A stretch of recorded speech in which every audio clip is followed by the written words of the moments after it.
Can you hear me properly? That sounds pretty good. Got a lot of stuff on my desk. Gotta make a little bit of room.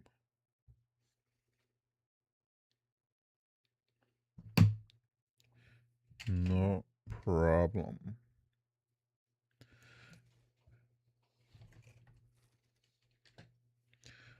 That's pretty bold.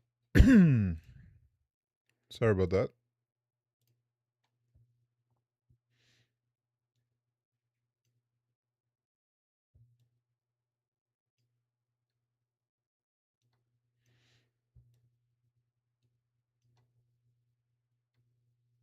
Since we're Friday, I thought we could keep it casual.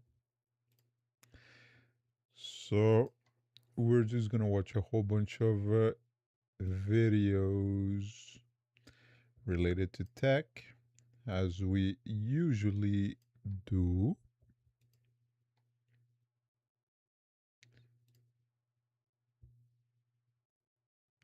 I guess it changed right away. This here.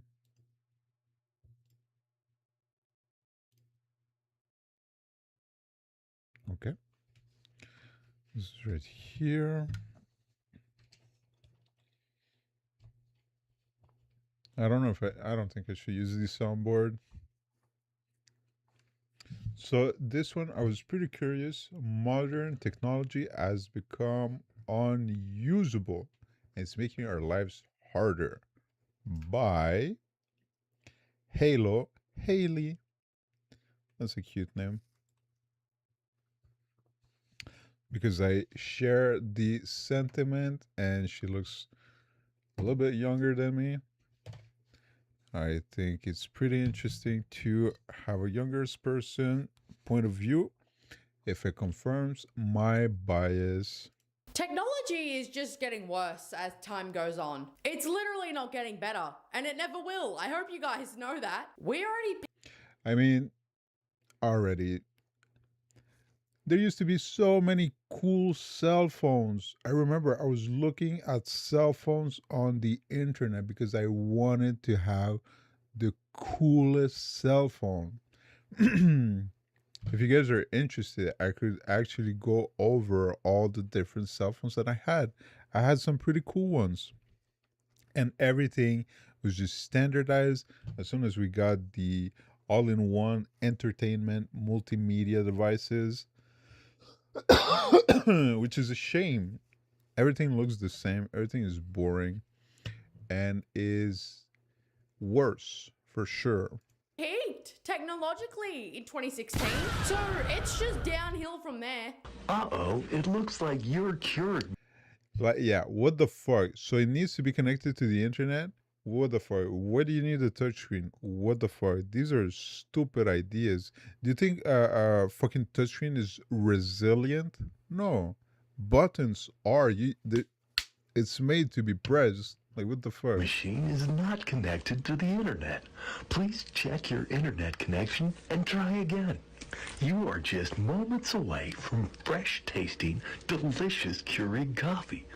Uh-oh, it looks like you have not emptied your grounds drawer. You do not have enough coffee credits to empty your grounds drawer.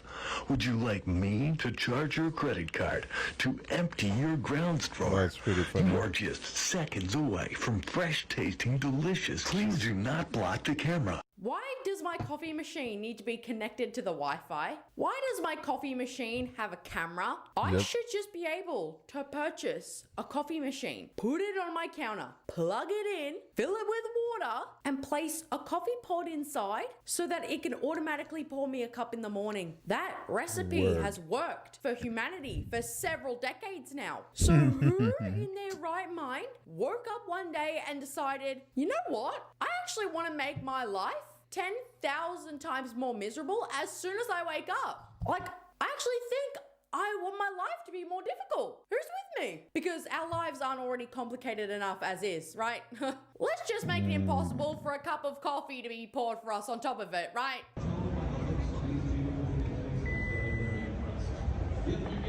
Oh no. No way. Imagine being able to build an app with your name on it, just by thinking about it. Meet Base 44, a complete. Why do these car companies think that the demographic of people who buy these trucks want this pretentious technology to be in it? For example, my dad has a truck of his own, and I can tell you right now, he would absolutely loathe this feature. A lot of these manufacturers aren't prioritizing the little things anymore. For example, someone in the comments said, but there's literally nothing more satisfying than finishing up a job and slamming the trunk shut knowing you're headed home. And I think that's what is missing in production nowadays. The love. I mean, that's not wrong. Not only is it incredibly cringe because slamming the door shut with their own two hands worked just fine for men for almost 100 years at this point, but it's also just another way that these car manufacturers can charge you exorbitant amounts of prices, and this make it so that these are more points of failures. Now you have a motor inside of it. So what if the motor is not good enough? It just stops working after a certain period of time. It's stupid. It's just stupid. money to repair a feature on your car that has historically worked with no issues since the conception of cars. It's just another way for them to make money. If you have to rely on a button to open or close the tray of your truck, then it can't be opened or closed manually ever. And how the hell is that useful or convenient to anybody? Nobody, not a single soul on this planet was complaining about this. So why change it? This just gives people even more of a reason than they've ever had before to buy older trucks instead. Okay, but that's the same thing, well, okay, she's making the video for it, so she's making the point for it. But computers too. So instead of just having better prices, they just always kept the prices the same and just put more space, put more this and more that. And because of that, the providers, there's no optimization. What if they had to support computers with much lower resources? I mean, it would make it so that everything will work everywhere, but no, they just try to brute force everything. Okay, these shifters on the new Oh, Yukon that's Denali's are gross. so weird. Though the whole experience is really cool. You get the full display. And this is my exact problem with the advancements we're making in technology. There are way too many companies experimenting with way too many different options for the gear shift in their cars. When for decades at this point, Yeah, because it used to be mechanical and now it's electronic, so it doesn't really matter. You could have any way to interact with it to change it, but that's weird and disorienting. we've all been conditioned to the one gear shift, the stick in the middle of the console. And now companies want to make them buttons, or they want to make them touchscreen on top of the ceiling, which means they're actually just making this way more complicated for us, while they all try to one-up each other as to who can make or invent the most innovative gear shift. I mean, there's auto shows, right, where manufacturers present their cars. So there's a circle jerk over there. We are the ones who are suffering because of this innovation race. Because one moment it's a stick, and then it's a knob, and then it's buttons. Every single car is different, which means even if you have your license and you've driven for years, you're still learning how to drive a car because of how confusing they're insisting every single piece of the vehicles nowadays to be. It's fine to try new things, like lighting up the mirrors when you want to change lanes. But there's a car in your blind spot, so it alerts you. That's fine. That's great. But it's borderline borderline dangerous to just expect people to ignore the muscle memory that you've implanted into the masses for decades now? That's not crazy to you? Yes. That's not crazy? It's crazy. Black Friday. Amazon! Oh man. All right. If you guys have not seen the hyper reality video, you gotta check it out. It is, if they could, they would. That's, yeah. Stop! Yo, You could these niggas have trillions of dollars already. They don't stop. you could press it! Dude, I get it. Advertising has always been on TV. That isn't a brand new concept. Are they aware that forcing their advertising down their throats like this will have the opposite effect? I can't even imagine Don Draper from Mad Men greenlighting something as evil as this for advertising.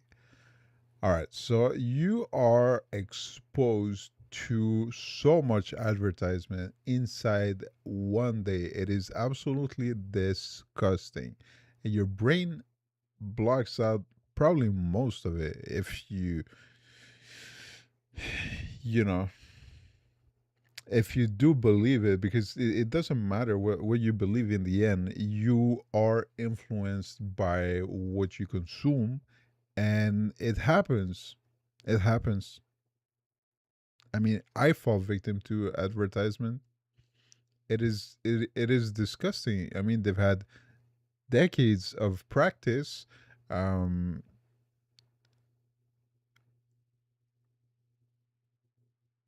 They've started hiring psychologists and mental health professionals to exploit vulnerabilities, to exploit issues inside of the way our brains works. And this is what we get. This is where we are in the end game, guys. But here's the difference. Back then, you would see an ad, and if you were interested in the product, you would try to remember to check it out in person the next time you leave the house. And during that time, you can think about whether or not you actually need it. But now, because they're so desperate for your money, they've started putting direct links that you can click immediately on top of the actual ad itself, so that you don't have enough time to second guess the purchase. And if you... Yeah, obviously, if you make it as convenient as possible with the least friction as possible, I mean, there's gonna be people that are going to fall for it. really truly need it or not before you're already adding it to your cart. Like, that is just diabolical. And it's going to be an absolute disaster when you are with a child and you just want to leave the room for a few minutes to go to the bathroom or get some food. And that child is sat on the couch by themselves and they see an ad for an expensive toy that they like with a link for them to click on and buy it directly from the TV that's in front of them. Does that not sound like a Damn. recipe for disaster? And for Yep. those of you that are like, oh, but Haley, ads have always been on TV, so who cares? To that I say, well, that mindset has gotten us here. Advertising directly on top of the mirror in the bathroom. So now you can't even get a full look at your reflection to fix your appearance because of a giant T-Mobile commercial playing directly in front of your face. Wow. Yeah, there always has been ads inside of toilets, especially public toilets like that in a mall or something. But these they become dynamic, and it it flashes, it affects your brain 100%. Don't you just love where modern technology has taken us? We may not have flying cars or hoverboards, but hey, a transparent TV playing commercials in your bathroom mirror is just as good, right? That's so crazy because she gave the exact examples that I give all the fucking time. Your bathroom mirror is just as good, right? But hey, a transparent TV us directly in front of your face. Wow, don't you just love where modern technology has taken us? We may not have flying cars or hoverboards, but hey, a transparent Exactly TV playing the commercials in your examples. bathroom mirror is just... Because that's the shit that they sold us. They said that we were going to have flying cars. Where the fuck are they? This is good, right? And don't even get me started on how they're trying to convince the general public that this is innovation by adding yet another touchscreen onto yet another appliance unnecessarily instead of trying to create anything groundbreaking or game changing. This is just us going in a circle because why is YouTube on the washing machine? This is not impressive. I can already watch.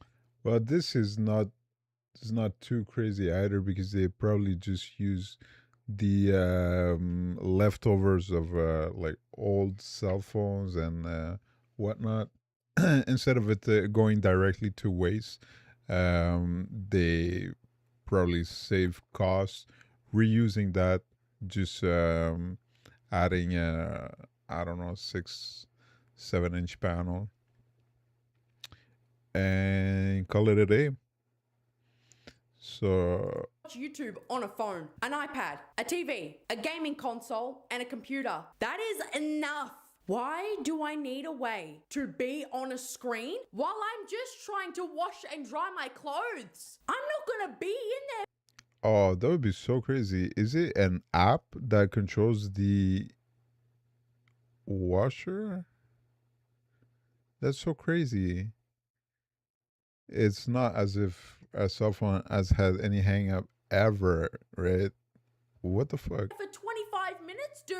So what's the point? Because you can't actually expect people to sit down in their goddamn laundry to watch their favorite YouTuber, now can you? This is not innovation. Placing an already existing screen on an already existing product and merging the two together just to repackage it as the future is the most lazy route that brands could have possibly 100%. taken. Nobody is desperate to buy this. We are actually happy to keep our screens and our appliances separated, believe it or not. So who the hell are they making? Just know if you got something that does two things, it's gonna be bad at both things. You know, refrigerator, toaster doesn't work. This for? It's pissing me off that that's what they think that we want. Then somebody on TikTok uploaded this video that said, these are two perfectly working iPads rendered e-waste because they're locked to an Apple ID account that no longer exists. Meaning that because they can't log in to the Apple ID account, they will never ever be able to access any of the important. I mean, this is another point where it's for security. They do that to. I mean, phone theft have dropped massively when this came into play. People used to be scared to show their phone like in the bus because the people would just steal them. There was lots of theft. So this was a good thing. But you should be able to just contact Apple and have them fix the this. I mean, e-waste is no joke. We waste what's it called? Whatever. Rare minerals. There you go. And precious metals to for electronics. So this is a real shame. This and the decommission of like old cell phone towers, they force us to change phones too because they don't support like cellular networks, older cellular networks. So you get we must have like landfills of e-waste. It's gross. data they may have stored on these iPads ever again. And that is sickening to me, that an account is what is standing in the way of accessing this iPad. And it was just as nauseating to everyone else in the comments, as people were saying, I work at a school. We have about 25 iPads that just sit in a closet because they're linked to old staff members. This is poor mobile device management. Then again, the IT team here should be able to contact Apple and provide the serial numbers, proof of purchase, and just have this fixed. Honestly, Apple needs to be sued for how much tech waste they create with their artificial obsolescence and security But it's not just them, all the companies do that. like this. I cannot stand. And actually, I mean, if you take in consideration the hardware support for operating systems, so the latest version of the operating system that runs on the oldest hardware possible, Apple is much better than the other Android manufacturer. But I mean, it is separate. E-waste is bad. That everything needs an account nowadays. I understand security like this would be necessary if somebody was trying to access their Someone in the comment section said, even an employee at Apple told me the security that Apple has is more harming than it is helpful, and that sometimes it does things even actual Apple employees can do nothing about. I mean, doesn't mean that it's more harmful than helpful. And that about sums up the state of our world right now, selling people a ticking time bomb under the guise of security that was obsolete the moment you opened the box. I'm not sure what the time bomb aspect is. iCloud account. But that isn't what people are trying to do. They don't care about logging into their iCloud account. They're just trying to look at any of the old pictures or videos or notes or outdated versions of apps that have been left untouched on their device for almost 10 years. That's what people want to do. And people should be able to do that without needing to log into their Apple ID account. The only thing that people should need to do to access their old iPads or their old iPhones that they haven't used in a very long time is to just remember the passcode they had on that piece of technology. Sure, they'll struggle a little bit to remember what numbers they used, but it's possible to remember a set of numbers, especially when it's only 4. And after I mean, this is a security issue. If you got encryption, you shouldn't be able to have as many tries you want to unencrypt a device. I understand the feeling here, but this has no basis in logic here from a security standpoint. sitting for a while and thinking hard about it, you'll eventually get it. And if you don't, There should be a bigger disclaimer, and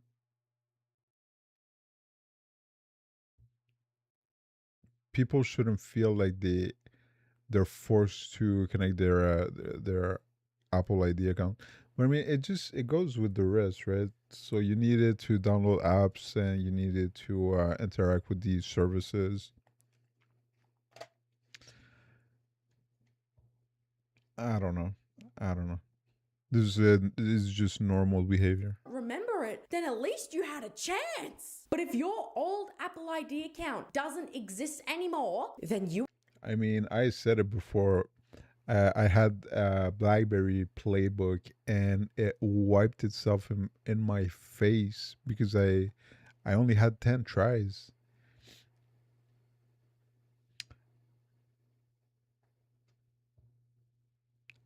That was secure. Nobody's going to be able to access whatever. It just wiped itself. So at least if it was leaked, somebody stole it, nobody would have been able to take any information that I had in it. So, I mean, that's reassuring.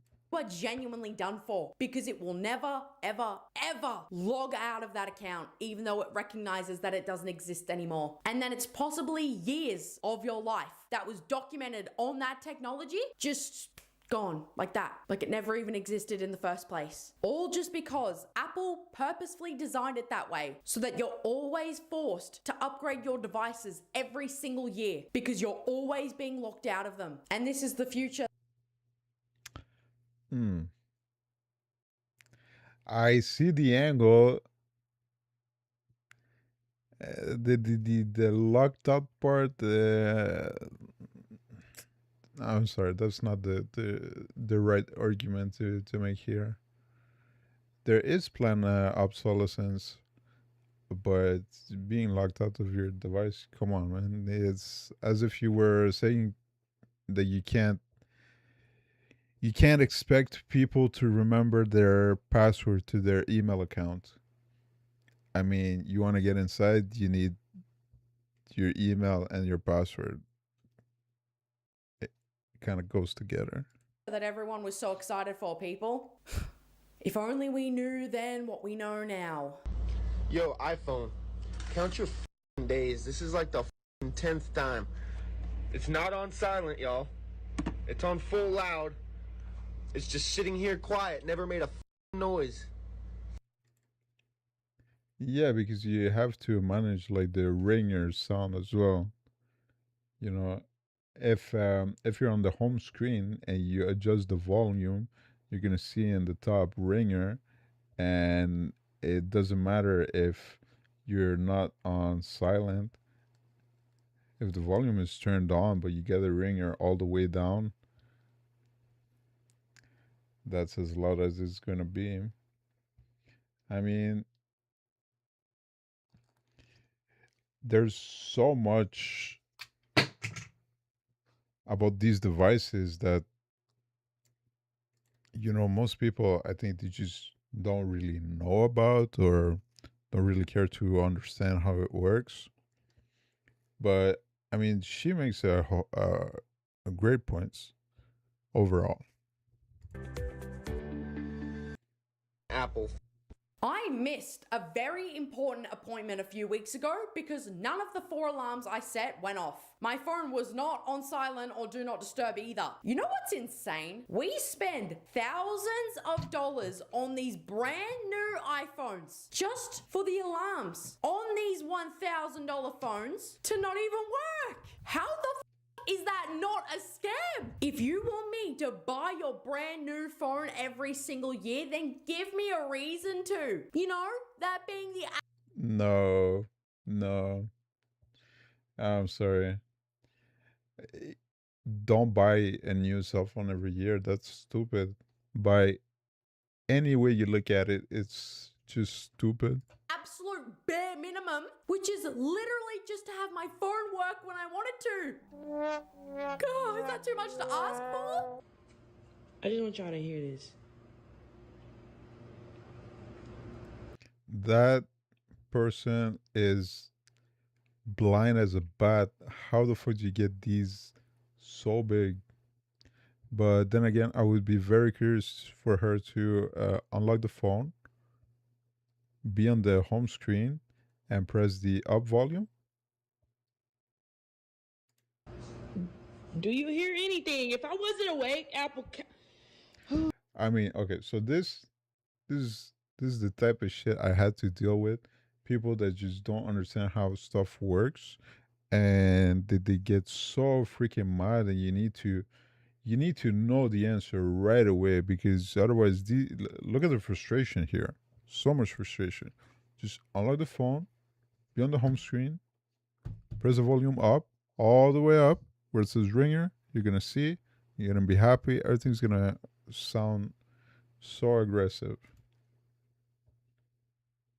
I was literally late for work and then terminated for this. We need a class action lawsuit over this. You guys don't even know just how many comments under hundreds of these exact same videos where people had complained that they were either late for work and given a warning because of these pathetic alarms, or they were just straight up fired entirely for being late because they can't rely on their $1,000 phone to work an alarm. Because these alarms that are supposed to be trustworthy and reliable are just simply showing the graphic on screen, but completely muting any audio completely that actually wakes us up, which is genuinely starting to negatively impact people's lives permanently. And it's disgusting. I knew I wasn't crazy. No one believed me. There's a setting that makes it to where if your iPhone thinks you're looking at it, then the alarm won't go off. For some reason, it just thinks that whatever dark corner of your room that it's looking at is your face and won't make any noise. You could turn it off in Face ID settings in attention aware features. Are you kidding me?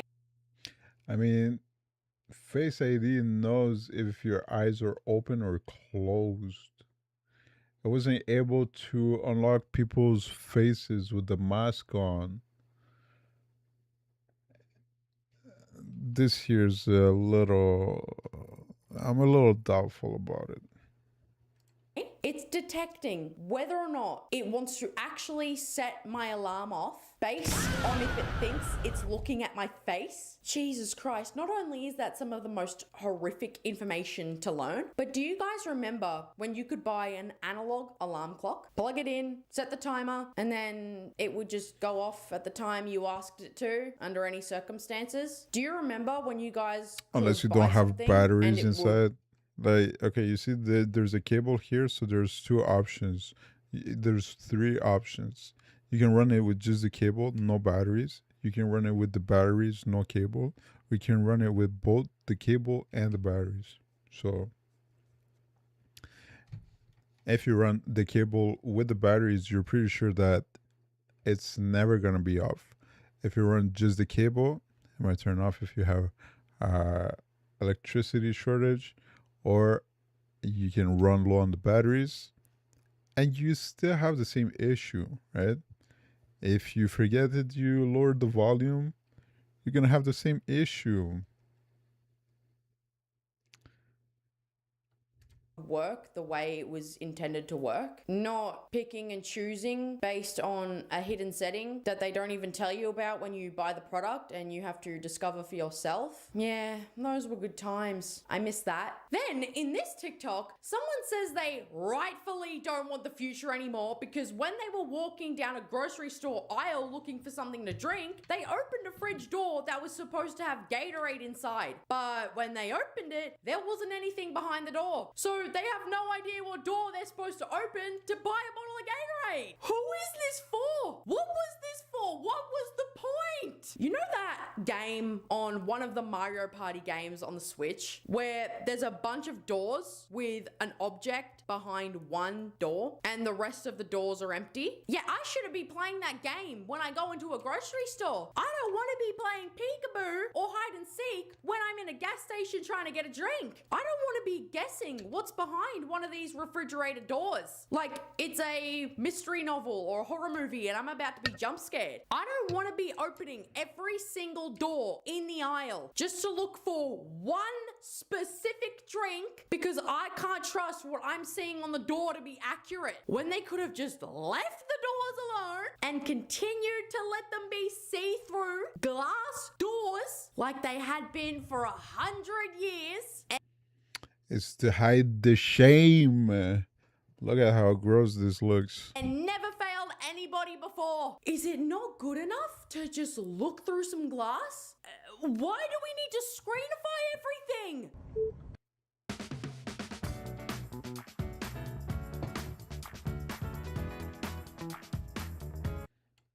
Open my glove box. Sorry, I can't open the glove box. That's something you'll need to do manually. Anything specific you're looking for in there? I'm trying to put something in there and the button won't work. It's because they want to Oh, subscriptionify bless. everything that we own. That's literally it. Buying their product in full is just not enough for them anymore. They need to keep squeezing every single little last penny that we have for the rest of our lives. Because the new Toyota cars being released this year are all subscription based. You have to pay to start the car remotely. You have to pay to connect music. Air conditioning, seat warmers, fog lights. To your car. You have to pay to use the GPS in your car. All basic functions that were always free. Why do you think sat-nav cars were so expensive to begin with when they came out? Because it came with the sat-nav. Yeah? And you want to tell me that our future looks bright? It's never looked darker to me. Alexa, play the Happy Birthday song. Play a specific song with an Amazon Music Unlimited free trial on this Echo. It's free for 30 days and then £5.99 a month until you cancel. Terms in the Alexa app. Should I start your free trial and play Happy Birthday? Yes, please. No. Oh, no. We Your don't. bank needs additional verification for your payment. Oh, no. I started your Cancel. Amazon Music Unlimited free trial on this Echo. No, However, thank you. to avoid your subscription ending early, please complete the verification within 3 days. I will send you an email with instructions. No, Happy thank you. birthday by Alexa, clicking cancel. on Amazon Music. Alexa, Oh cancel. my god. Alexa. Cancel. Is that video not the most depressing thing that you've ever seen in your life? It was difficult for me to watch it. This old couple just wants Alexa to sing Happy Birthday, which is under a minute, mind you, but she refuses to do it because they need to buy a fucking subscription for a couple of fucking seconds of Happy Birthday. What did I even buy the Alexa for then if it doesn't work without a subscription? Then when they say they want the subscription, Whose fault is it? Is it their fault to not know? I don't know. That's weird. It's just weird. it needs additional verification somehow just to make his birthday that much more goddamn difficult. Oh my god, the greed from Amazon just sickens me to my core. It makes me want to throw up. Just have it sing Happy Birthday. It's not that hard. They act like they're gonna lose $1 billion because Alexa sings Happy Birthday for a couple of seconds. I have cerebral palsy. I use a mobility scooter to help me get around, and this AI delivery robot kept blocking me. No Accessibility is important. It even at one point fully cut me off. And you want to try to convince me Bro, that we get this a pellet technology gun is and just advancing drop us as a that shit on the species when it's floor. making people with disabilities' lives a living hell by making it impossible for them to simply drive their mobility scooter down the street when they were there before the AI. You know, this wouldn't be an issue for the disabled if companies just continued to hire actual real human beings to deliver food in. It's not possible. You can't have the economy keep going up if you have to pay for it. I mean, it's already super expensive as it is. Wouldn't it make it more expensive if it was with the people?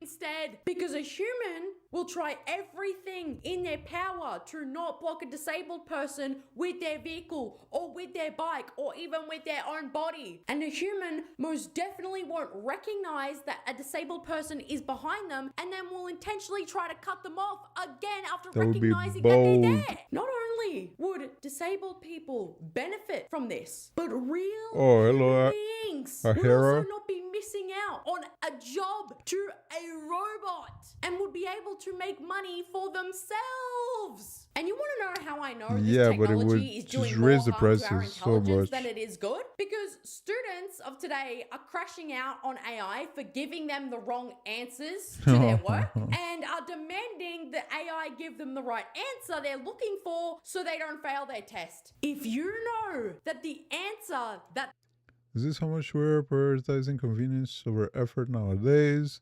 This technology is dumbing us down so bad that to the point that where we know the answer, but we'd rather use AI to feed us the answer regardless of how wrong it is anyways, because we can't be bothered to use our own brains anymore. There's studies already that people that use AI for cognitive tasks reduce their cognitive workload, and it just makes them more stupid. the AI is giving to you is wrong, then why are you not doing the work yourself? If the AI isn't providing you with the correct answer and you know that the answer isn't correct, then clearly you know the answer. So why are you even still continuing to use the AI with the full knowledge that it's not helping you? Oh my God, bro. Oh, hell no, man. What the fuck, man? Like, you want to tell me that this convenient technology is improving our lives so much to the point where we will be listening to an audiobook and will start to wish for captions, as if that isn't just literally circling back to simply reading a book. This isn't advancement. This is blatantly dumbing us down in real time. If you couldn't tell, this video is making me angry to record because we've come so far that we've looped right back to where we started, which has just proved that all of this technology that's being released to make our lives better or easier or more convenient has simply just made us yearn for the way that we used to live our lives before all of this. Oh, So yeah. all of this technology that's being released now either goes unpurchased and therefore wasted. I fucked up the stream. Oh man, she made a great video. Yeah, I don't have any more memory here. So, how will we find jobs in the IT field in this world? It's gonna be pretty fucked up, honestly. So, the big issue here is that the entry level jobs are gonna disappear. You're gonna get only like experienced people, maybe, that are gonna be able to work with these tools, and because they're gonna be able to produce more output, there's going to be less need for entry level job, and so the next generation, quote unquote, of jobs, there won't be the natural transition that there used to be. And so I don't know where you are in your career in IT, if you're already working there or you're going to be working there in the future, but man, good luck. Honestly, the best that you can do is just try to be the best. If you're good enough, you can distinguish yourself from other employees, and I mean that's I don't know how you're gonna keep jobs or yeah. Let's give a thumbs up. I'm gonna subscribe to her. This is a great video. I spent 3 years preparing for the university entrance exam. In high school, I had given up hacking to focus on the university entrance exam. Maybe if I had focused on hacking instead of preparing for the university exam back then, I'm going to have a job now. I understand the feeling 100%. I used to have a computer that I started to learn hacking on, and the network card was unable to do like a packet injection, and because of it, I eventually I just dropped it. I didn't do anything with it, and I think back, if I kept through with it at that moment, with the I mean, how good I got now without going into hacking, I don't know, I could have owned probably a cybersecurity firm. That would have been crazy. But that's life. It doesn't always go the way you plan, but you just got to make the best that you can.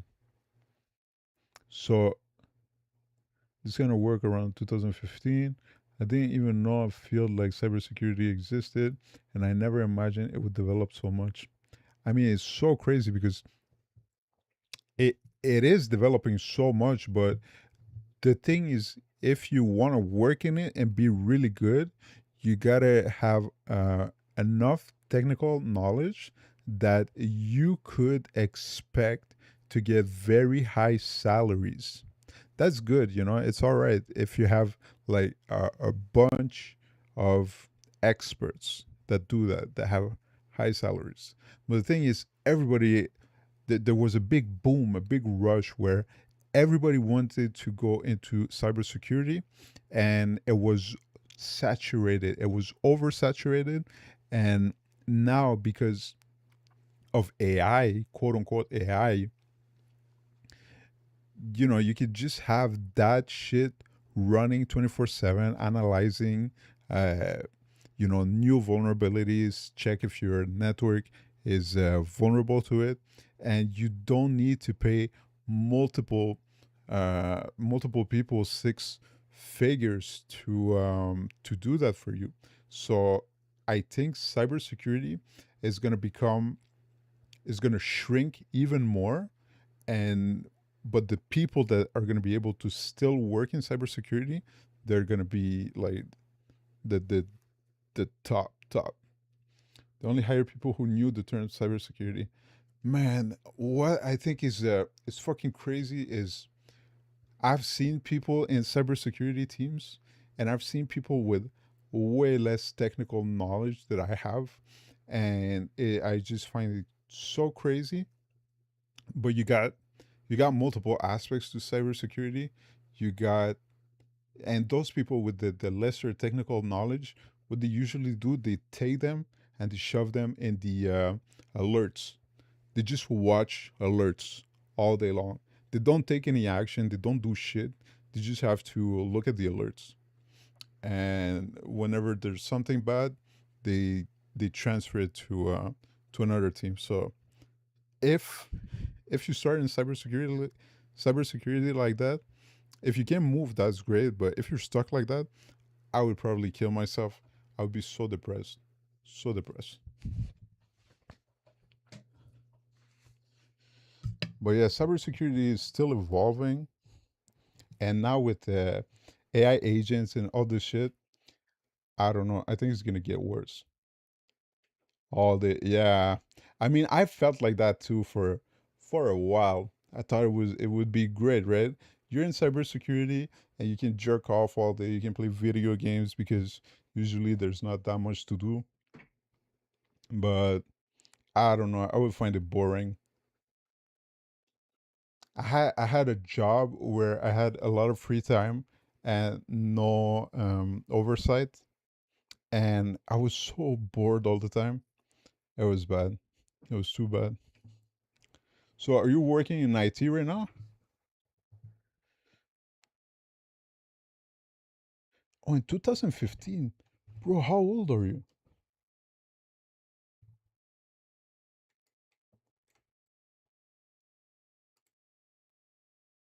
24. Nice. For a second here, I felt like you were like 65, man. 2015. Well, I mean, I stayed in school for a long time. I went into different programs. So I spent a lot of time in school. I haven't been in the workforce per se for that long, about like 7 years. But man, IT, so crazy. I fucking hate it, but I wouldn't do anything else. Well, it's not true that I hate it, but I mean, if you deal with too much IT shit, you get fed up sometimes. Sure, you had days where you're just like, fuck this shit, I hate it, and you just get back to it.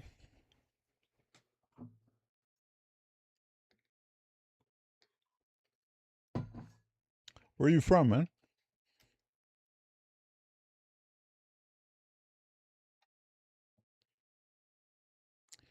Here I joined the program, received training in the CTI field, and when the end of the year came, the mentor said there were no jobs in the field, and suddenly I was like, "What the fuck?" Ah, bro, I got cooked like that too. But not in cybersecurity. It was supposed to be a database administrator. Turkey, nice. Here we have a lot of different cultures. I've had Turkish friends. Oh, I was in love with a Turkish girl in elementary. Oh, she was so beautiful.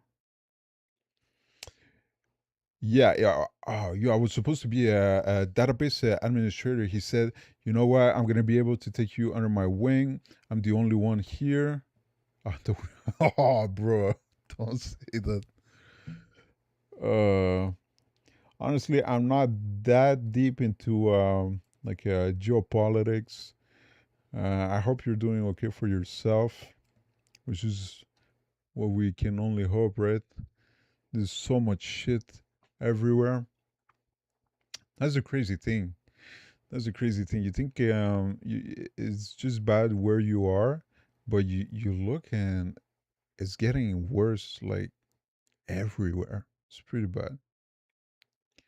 But if you're in IT, I think you have most chances to have job security in the long term, even with like all the shit that is going on. So are you like in need a job like that? What you doing right now, man? As job, the country is worse off than us, but seeing the best and then slowly seeing it deteriorate is terrible. Absolutely, absolutely. I'm not gonna say too much here because I'm trying to grow the channel, but I mean, people are noticing shit, man.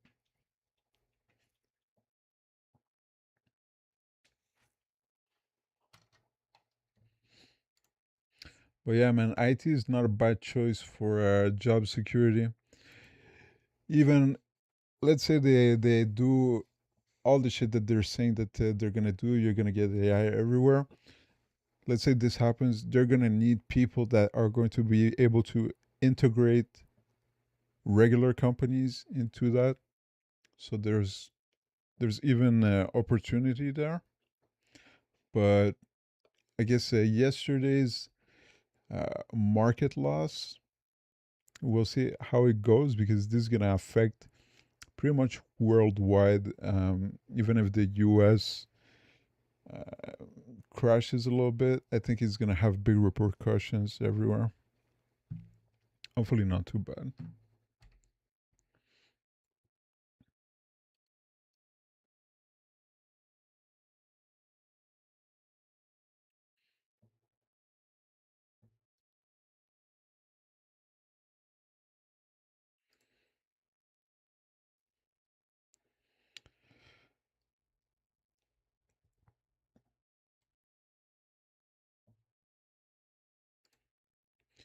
All right, so I graduated from university a year ago, and the program I mentioned ended 6 months ago. I continue to develop myself. I use platforms such as HTB, TryHackMe, and as a fan, I have time until the end of the year. There's compulsory military service in Turkey, which lasts 6 months. You can reduce this military service to 1 month, but man, that is fucked up.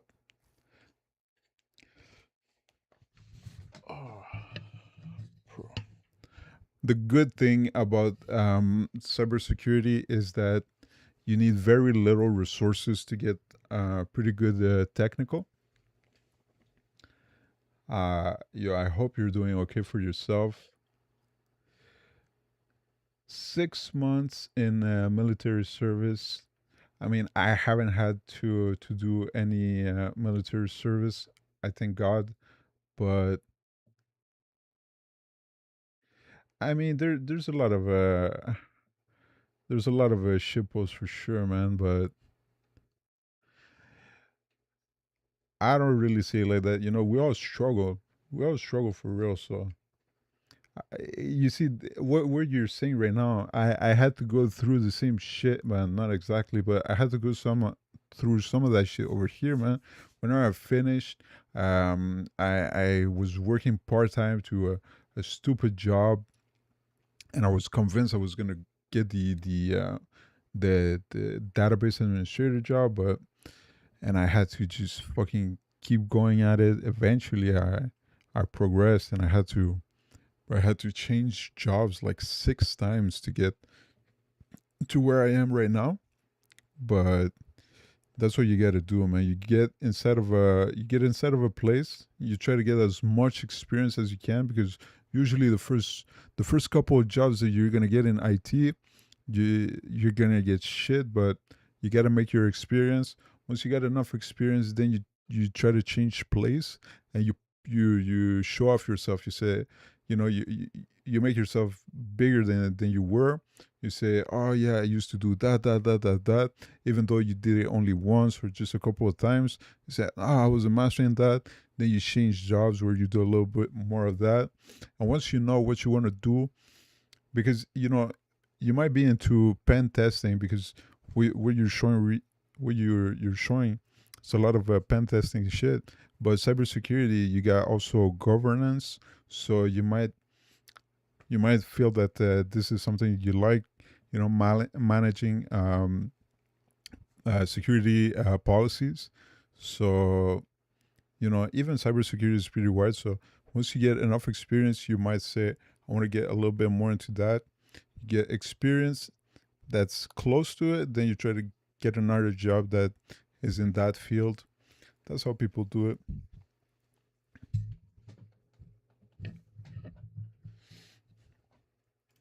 There's not that many YouTube videos. I thought that we were going to get more interesting stuff for today,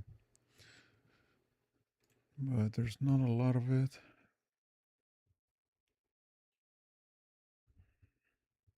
I don't know if you saw about the mold book. My family wants me to be a security guard until I find a good job, but if I do that, I won't be able to continue developing myself. And it feels like an insult to myself.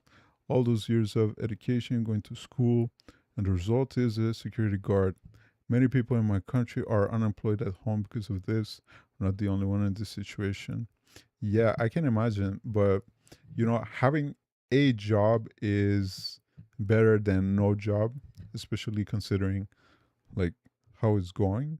But you can work in security and on your off time practice cybersecurity, and once you feel comfortable, well, you practice and you try to find a job in it, then your parents did.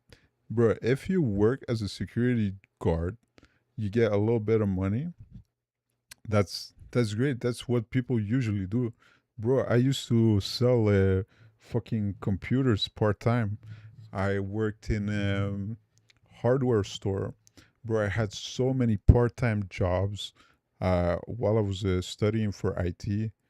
It was rough, but you got to do what you got to do, bro. But I'm pretty sure you can keep, practicing cybersecurity even if you work as a security guard.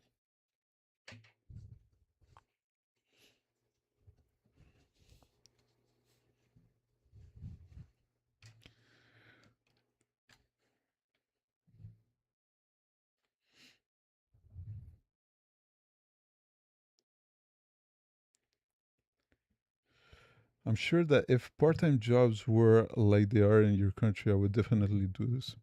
Yeah, okay. Yeah. I mean, you must know more than I do for sure.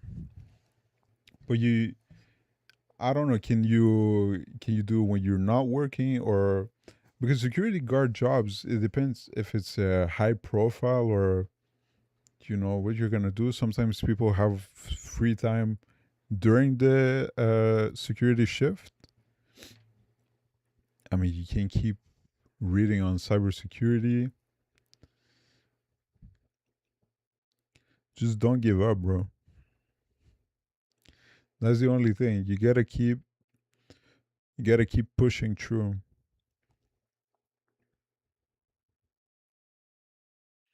It's not always easy, but you gotta do it.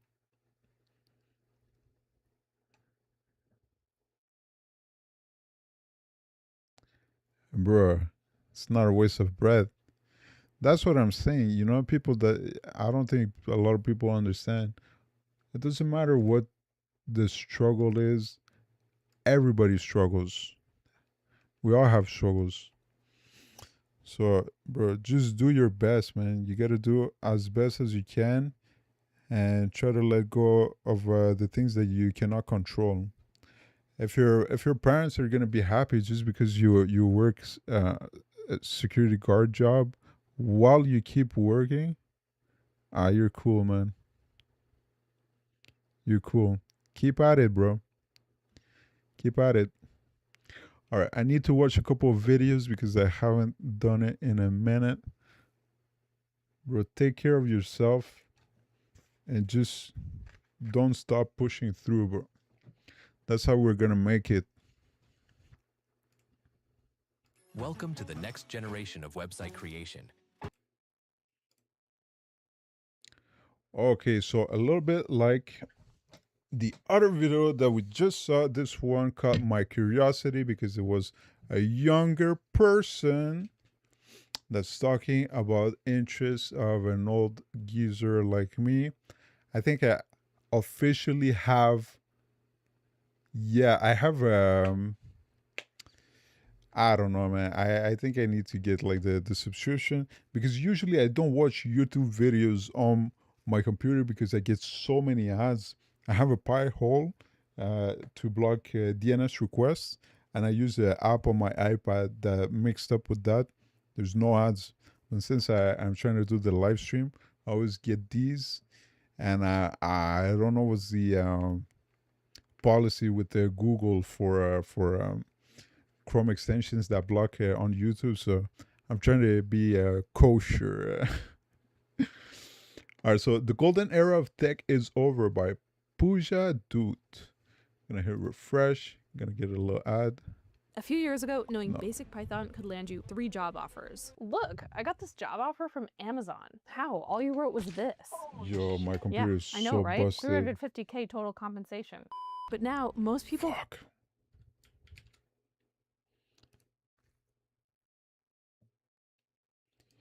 Gonna quit voicemail because I don't even use the soundboard. I think that's gonna help a little bit. All right, let's go. The golden era of tech is over. A few years ago, knowing basic Python could land you 3 job offers. Look, I got this job offer from Amazon. How? All you wrote was this. Yeah, I know. That is so crazy. It used to be, so this used to be like the equivalent of the cybersecurity dream, right? You would get a job at one of the FANG companies. You would get like 120 starting entry level job, 250,000 a year with just moderate experience. But these times are gone. Right? 350K total compensation. But now, most people can't even get one interview. So I've been actively looking for a job. There's no jobs. It's been really difficult. We were told that learning to code was the way to make it. It was a way to get insane compensation packages, and then, almost overnight, it all changed. So what happened? Is the golden era of tech officially over? Well, that, my friends, is a complicated question. The answer is yes and no. Yes, it's harder to break into the industry as a junior engineer. You're not just Oh yeah, so that's the point. But as a whole, I don't think it's over per se because I mean there might be some progress to be made still with AI. So well, I don't know. We saw yesterday there's a big crash right now, so who knows? competing with other junior engineers, but way more experienced engineers that know a lot more than you do. They have a lot more experience, contacts, connections, and they've worked in big tech. And they're willing to work for less, and they're willing to work in junior roles. That's our competition. But at the same time, there are entirely new roles and job opportunities that are opening up, ones that aren't even being talked about. And they're driven by the rise of AI and automation. So this is not the end of tech, not even close. It's the end of one era and the beginning of another. And today, I want to explain exactly what changed and how you can take advantage of the new era of tech. So let's get into it. So back in 2020, the world went largely online. People were shopping online more, they were using streaming services, and they were even working from home, and software engineers were at the center of that shift. Demand for digital services exploded as companies rushed to build e-commerce, cloud platforms, remote work tools, and automated systems. So according to job market data, roles like software developer and software engineer saw major growth, with postings up nearly 47%. Yeah, so apparently during the that boom, there was a progress of about 5 to 10 years. That's what they measured as projections. And tens of thousands of new job listings in the United States alone. The U.S. Bureau of Labor and Statistics projected that software developer roles would grow roughly 17 to 18% through the decade, which is much faster than the average growth for all other occupations. But then, something changed. After years of rapid expansion, hiring slowed significantly, especially for entry-level roles. In 2025, job postings for software developers hit multi-year lows, with some reports showing around 35% fewer listings than during the 2020 boom. Meanwhile, tech layoffs continued. Layoffs. YouTube and Meta. Yeah, okay, but we've seen that most of these AI-related layoffs have been backtracked. So either because of the consequences of the AI production takeover was not as good as they made it out to be, so there had to be rehiring, and it was also a tactic to have people be rehired at lower salaries, because if let's say there's 10,000 people that have just been laid off and you're one of them, you don't have a job anymore, you get contacted, and you're not going to think about the salary that you had before. It's not about a salary anymore. It's about having or not having a job. So people that are contacted to come back to work, they will take a pay cut just to get a job back. So I mean, it's pretty insidious what they're doing. It's pretty gross. Have all announced new rounds of layoffs. With more than 95,000 tech jobs cut in 2024 and over 126,000 in 2025 in the US alone. But what we're seeing isn't the disappearance of tech. It's a restructure in the industry, or as investors like to call it, a market correction. The explosive hiring of the pandemic was driven by urgent demand for digital transformation. Now, as the economy stabilizes and AI begins to automate many tasks, companies are re-evaluating skills. They're becoming more selective, and they're prioritizing more senior, specialized roles over wide-open entry-level pipelines. In other words, the golden era of getting an easy tech job has evolved, not ended. It's shifting towards more opportunities in AI, infrastructure, data, and emerging technical fields, even as these traditional paths start to tighten. Okay, so what does this new era of tech actually look like? Because despite everything you're seeing, there is a silver lining.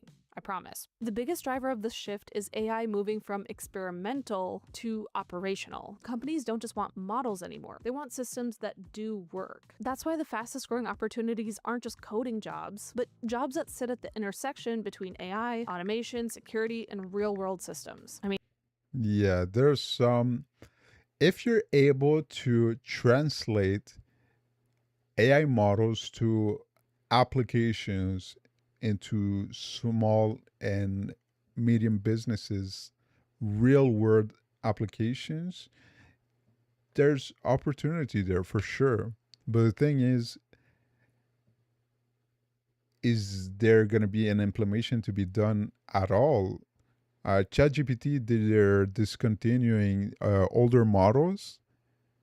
I mean, I think it's because since they can't secure enough money for their compute, instead of just adding more, they're cutting costs with what they had to reallocate it to like next generation model. But if they're doing that, it's because it's going bad. It's going really bad. They're down bad. So maybe there's opportunity right now, but is it gonna stay? I don't think. I don't think so. I'm not too sure. I mean, look at that robot. That's a nice robot. Typical. Whoa. What's that? I just built a budgeting app in Base 44. Guys. Okay, so we still have some work to do, obviously. But we're already seeing demand exploding for roles like AI automation engineers. And they design workflows where AI doesn't just answer questions, but they trigger actions across tools and systems. Think agentic. Yeah, but I mean, that's the description of just like programming. That's not automation. You're saying that you have input that is received, you have rules, and it takes actions depending on the rules. I mean, where's the automation here? Workflows. That's a big one nowadays. But even AI security engineers who focus on adversarial attacks, model abuse, data poisoning, and securing AI pipelines. Those were problems that didn't even exist a few years ago. Data quality and dataset auditors. Well, it did, but I don't think that I said auditor. What the fuck? Their job I is to make know. sure that the AI models are trained on clean, reliable, and legally compliant data. And even systems and infrastructure engineers, they understand how to deploy AI reliably at scale. So from GPUs to edge devices to orchestration layers that keep everything running smoothly and safely. And the reason this all feels so chaotic right now is because we're in a transition period, people. We're in transition. The demand is real. Companies know that they need these capabilities, but the job But the demand is not real. That is the issue right now. There's no demand. That's why investors are scared to lend money to the data center building companies. So eh, it's a weird time right now. job titles, career paths, and the hiring pipeline, they haven't all caught up yet. Universities aren't teaching this, and boot camps aren't structured for it. Most people are still training for the old version of those jobs, not the ones that are being created right now. That's the biggest problem. And here's the key thing to understand out of all of this. We're not going back to the era where learning basic syntax or frameworks was enough to get hired. In this era, the value comes from understanding systems in their entirety, orchestrating AI with real workflows, securing intelligent software, and bridging the gap between models and production. Coding still matters, but it's no longer the I mean, if you're talking about security here with anything that is related to AI or LLM models, eh, there's no security. We just saw it. OpenClaw, Moldbook, all that shit. It took a couple of days, and we saw the extent of how bad it got. So even if you try to be secure about it, there are no models secure. There's no secure model. finish line. It's the foundation or the starting point. So, like I said earlier, most universities and boot camps have not caught up to this new era of tech. Traditional computer science programs still focus heavily on theory, which is valuable, but rarely do they teach how AI systems are actually built, deployed, secured, and maintained, and orchestrated in production. I don't want to bash too much, but okay, sorry. And as a result, much of this learning happens on the job or through targeted self-study using industry-backed resources. So if you can't learn all of this on the job because you can't get a job until you learn all these skills, how do you actually learn all of this? How? Well, let me tell you. The first step You gotta grind. You gotta do it on your own, on the side. I don't know. That's not how it used to be. You shouldn't have to do that now to adapt. It's fucked up. is differentiating. I mean, if you just take into account any of the like manual jobs, right? Plumbing, construction, etc. You had apprenticeship, right? So you had tutelage or mentoring from somebody who had experience, and you were the apprentice, and you had to learn, and then you would get your experience. But this step is just gonna be removed altogether. So maybe it's going to last for a minute, but what's gonna happen after? Because right now they're just counting on people with a lot of experience to exploit these tools.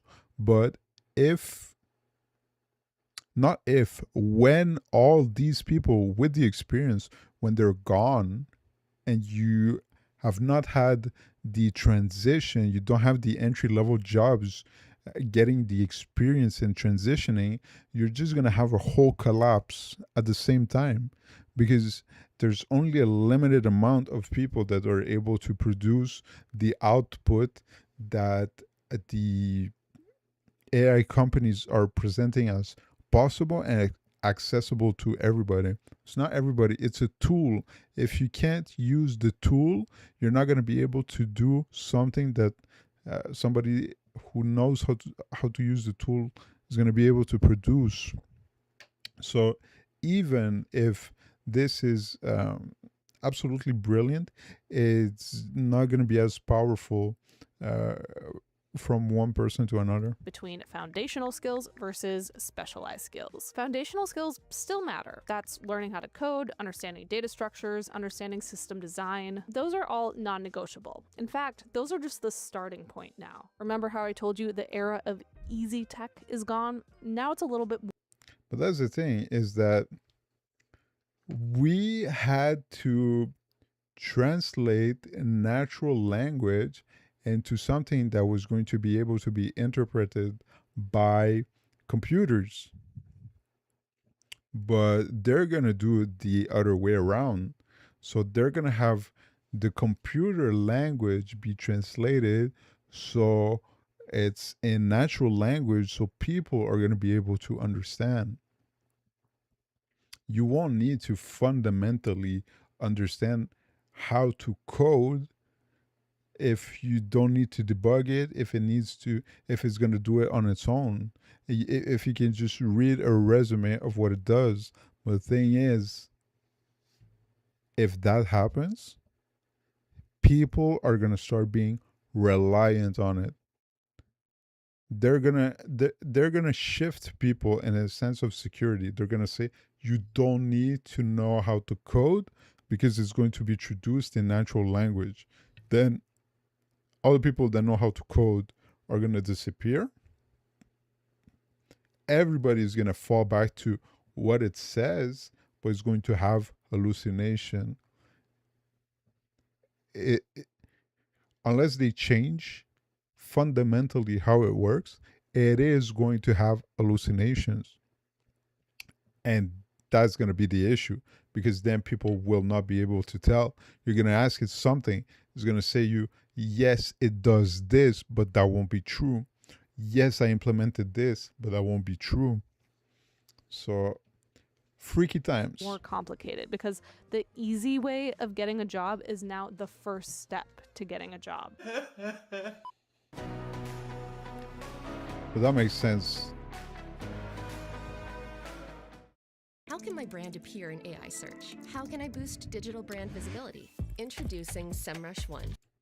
So the US Bureau of Labor and Statistics and industry hiring data consistently show that roles involving distributed systems, cloud computing, and backend engineering still require strong fundamentals. So if you're aiming for AI infrastructure roles, you'll still need to know cloud platforms, networking, scaling systems, and failure modes. Those are concepts that are always covered in your system design class, but now they're just applied to AI scale. So on top of that foundation, specialization is where all the new opportunities are popping up. So pay attention. For example, engineers moving into AI and machine learning often start with Andrew Yang's deep learning AI courses, which can be found on Coursera or just, deep learning. So programs like machine learning specialization, deep learning specialization, and generative AI with large language models, they're widely used by engineers at Google, Amazon, and Meta. These courses, they don't just teach models. They focus on how real-world machine learning systems are trained, evaluated, and deployed. If you're interested in AI automations and agentic workflows, platforms like LangChain, OpenAI, and UiPath are really great resources for that. They're actually becoming the industry standards. Learning how to build agents that call tools, interact with APIs, reason over tasks, and operate inside workflows is increasingly valuable.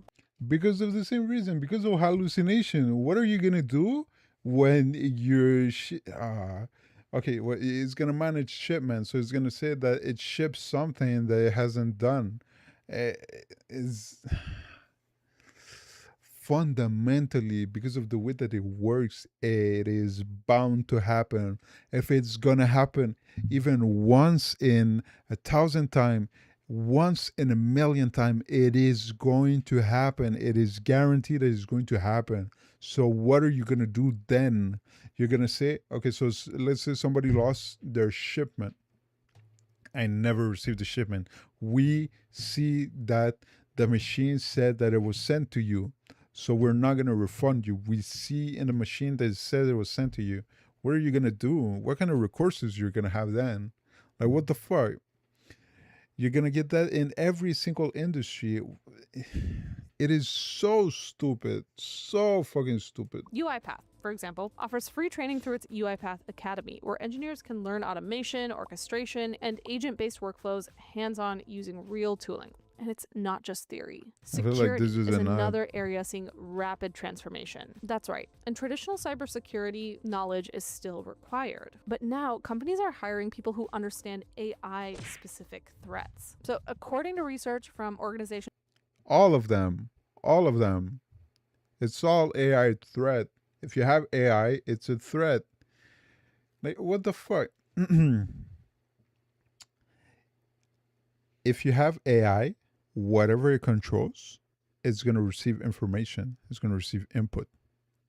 In that input, no matter what it is, text, email, phone calls, images, sound, whatever the fuck, okay? There can be embedded commands. There could be uncompiled in like a base 64 executable code. This is undetectable by malware. It's malware filters in like a email.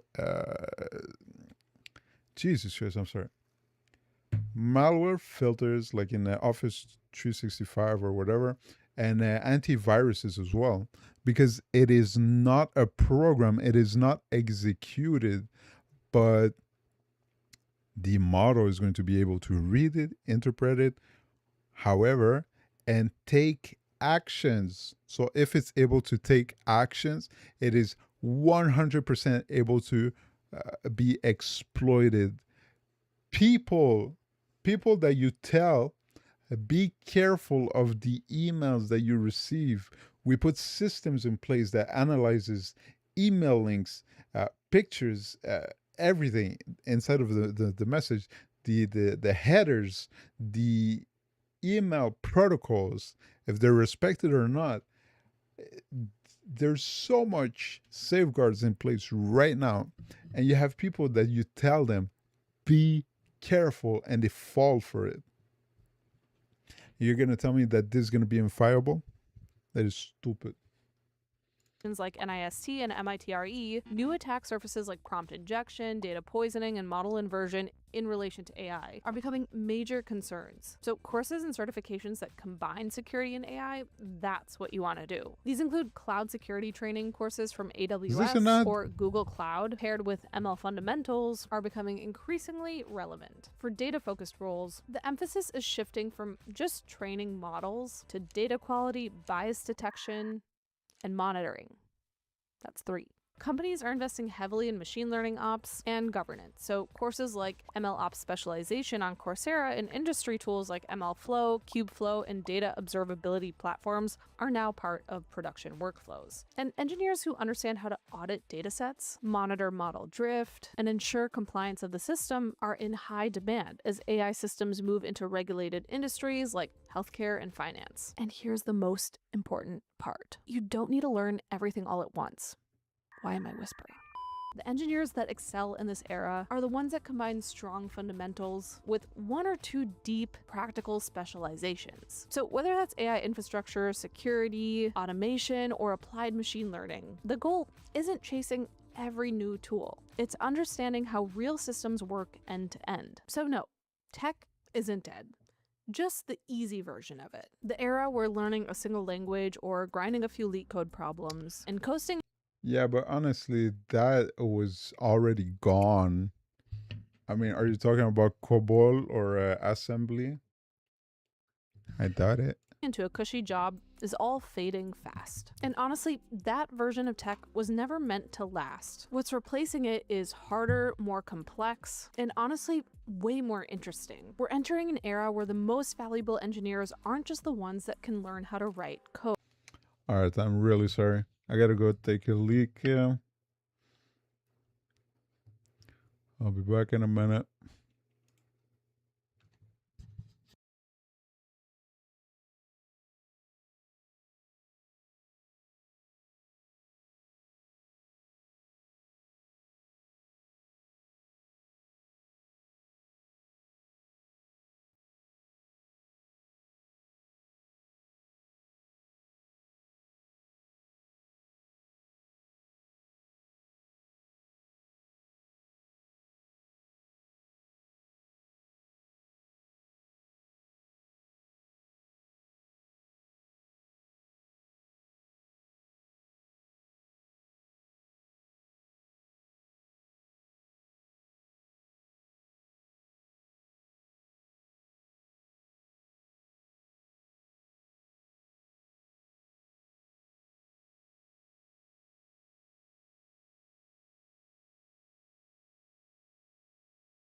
All right. We're gonna watch another video.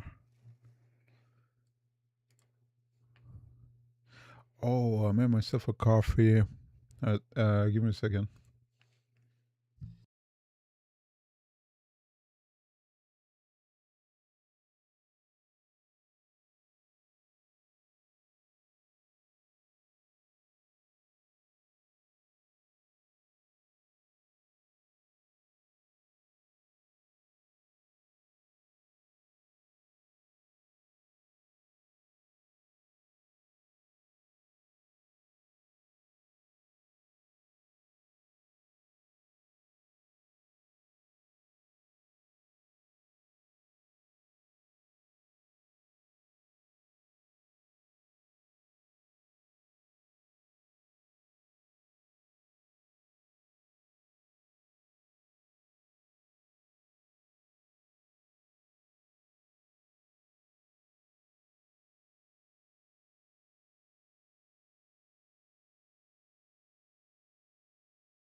Hear me?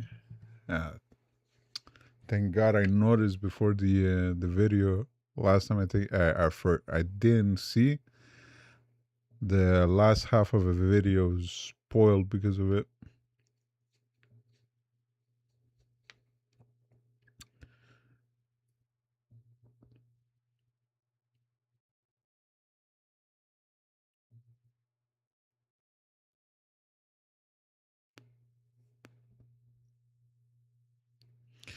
That is true.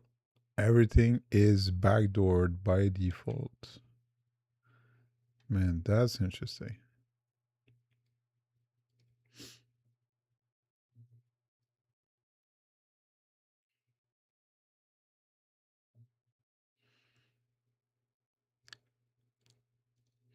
Okay, we're gonna watch one about the stock crash.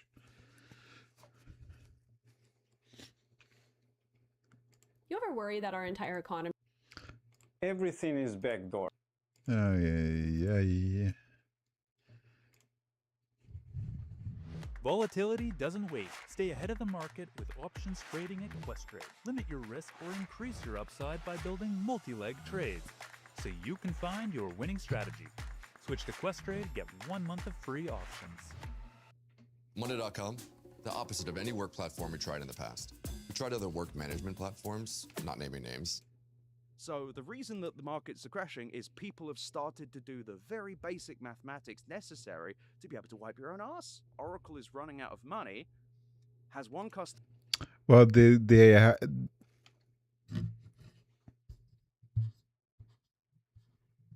I'm sorry about that. Oracle, they don't have liquidity. They have a liquidity issue right now. That's burning billions of dollars and can't afford to pay them eventually. You've got OpenAI, a customer that can't afford to pay them, who is pretty much a systemic weakness for the company, and they've raised incredible debt that they can only pay if OpenAI pays them. But nevertheless, the CDSs are down because in the short term, Oracle has enough money to make the payments in the short term. Here's the thing. If the market believes this, the market may actually be piloted by toddlers.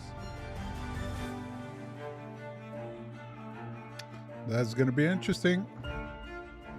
Joining me on the Tech Report today is writer of Where's Your Ed At and host of the Better Offline podcast, Ed Zitron. Thanks for coming on. Thanks for having me. It's been a pretty dramatic week amongst AI companies, I've got to say. We had lots of earning reports come out. We had Microsoft in particular, sort of at the end of last week, they got punished in the markets for their AI spending. Palantir was up and then they were down. They kind of tanked. But one thing that really caught my eye was this sort of row, if I can call it that, between OpenAI and NVIDIA, where NVIDIA kind of threw into question this $100 billion deal that was announced a little while ago. And then 8 sources from OpenAI went to Reuters saying that they were unhappy with the GPUs that NVIDIA were providing for specifically for inference purposes. I mean, we'll get into all of that, but I should say Sam Altman has calmed down the comments that were given to Reuters by saying that they were calling them insanity. And things have mostly settled down. But what struck me was that this was kind of the first time we've seen cracks between some of the bigger AI companies that are out there. Yeah, because well, is it really? I don't know, man. Because these guy, is it this photo? No, this picture here.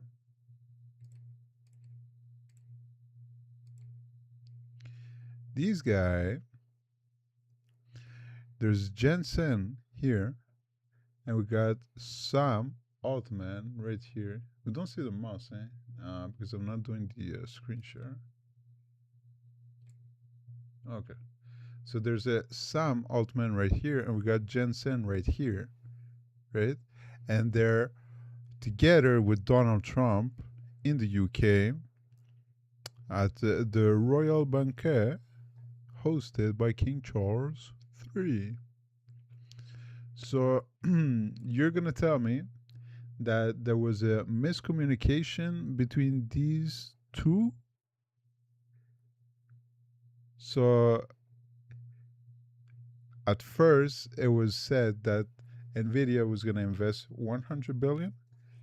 And now there's a backtracking saying that the 100 billion was meant in stages and it was just an opportunity.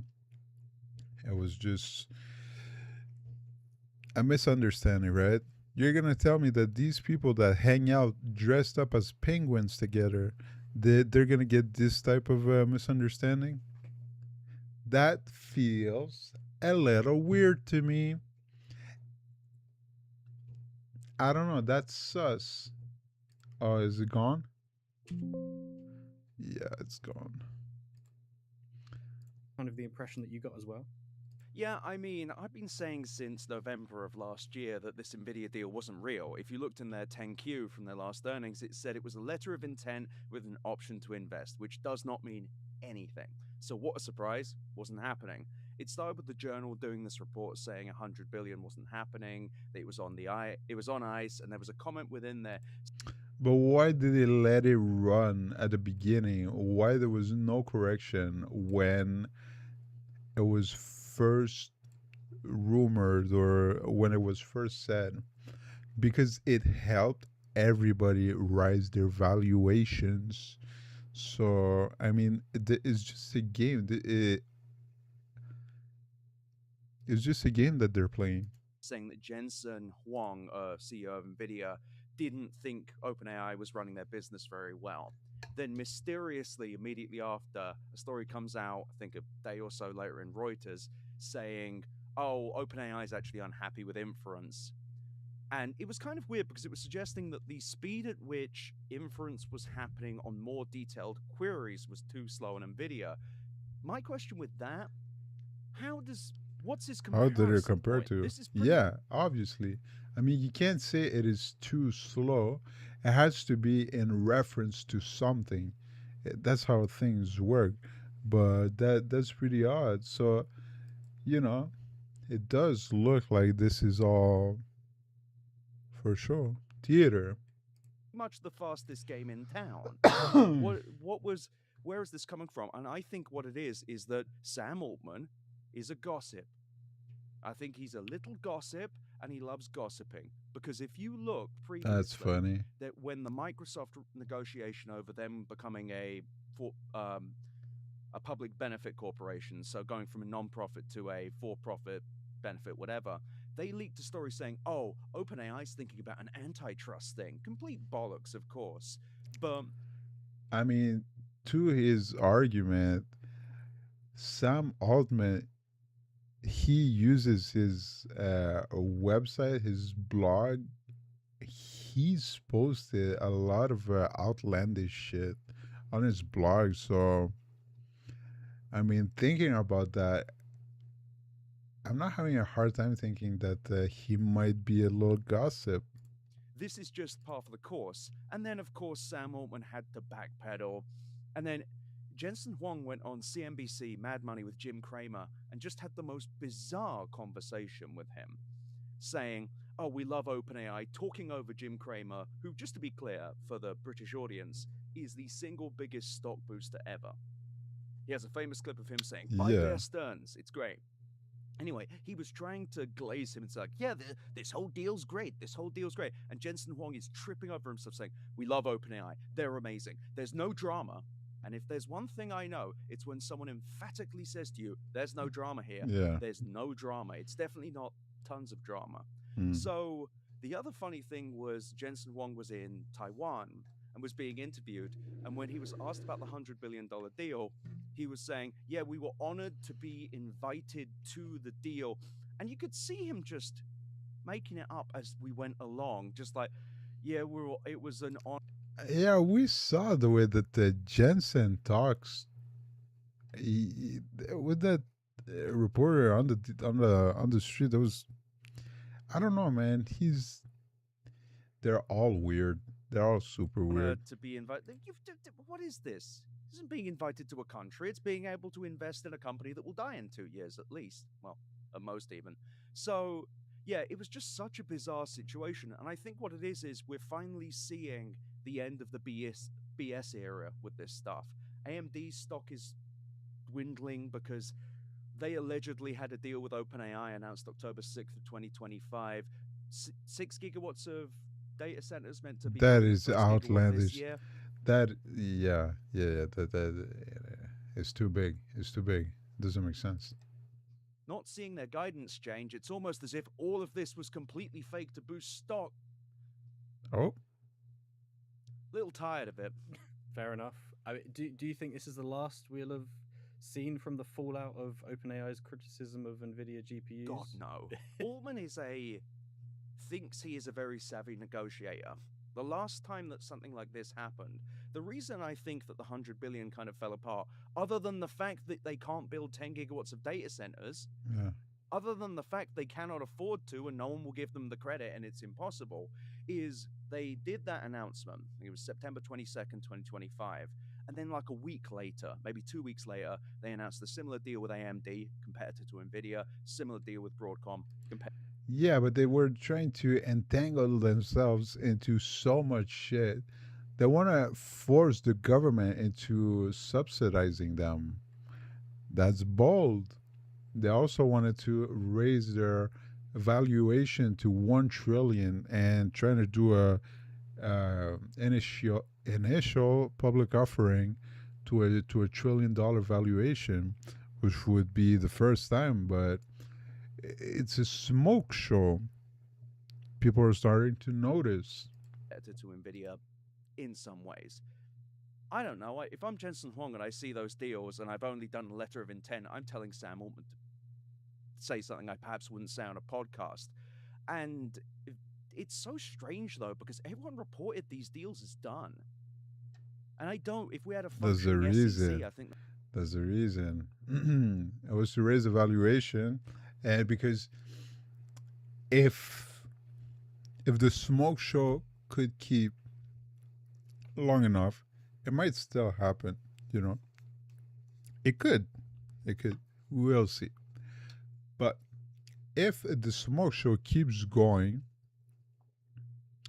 and they keep receiving injection of money long enough to be able to build the next generation, because okay, ChatGPT 5 came out last year, right? A couple of months ago. Then you got 5.1, 5.2, then you got 5.3. But they didn't do the retraining of a model orders of magnitude bigger than ChatGPT 5, right? Because that's when they change the version. This is when they have the investment and they're able to do the training orders of magnitude. I thought, I'm not sure if I got the right numbers. I'm just going off my memory. ChatGPT 3 was like, I don't know, 20 million, GPT 4, 100 million, GPT 5, 1 billion, or I don't know. And now the next generation would be GPT 6, which would be 100 billions. These are just to give you an idea. Don't quote me on that. But they have not done the next step. We see that they're not even able to build the data centers.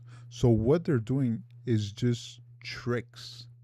They're just doing gimmicks to feel some sort of progress. But do you think that they would do all these point something version? No, they want to build the biggest data centers that has the 10 gigawatts of consumption, but they can't do that. So all these lower version upgrades, they're gimmicks, they're new tricks that they're using. And I guess people are being fooled or were being fooled. it'd be an investigation, but it's just so peculiar how we have three massive public companies making announcements with OpenAI, and none of the deals were real. Nothing has happened. Not one of these companies has actually raised guidance to match OpenAI's supposed purchases, data center things, or anything. Even Broadcom's Hock Tan, the CEO there, I think in their November or December earnings, forgive me for not remembering, said they do not have any revenue in 2026 from OpenAI, who they're allegedly building 10 gigawatts of data centers with by 2029. It's all nonsense, and it's crazy. It is genuinely crazy to me how much just lying is how I guess it wouldn't be lying if they have some paperwork where they can show that they were thinking about it really hard.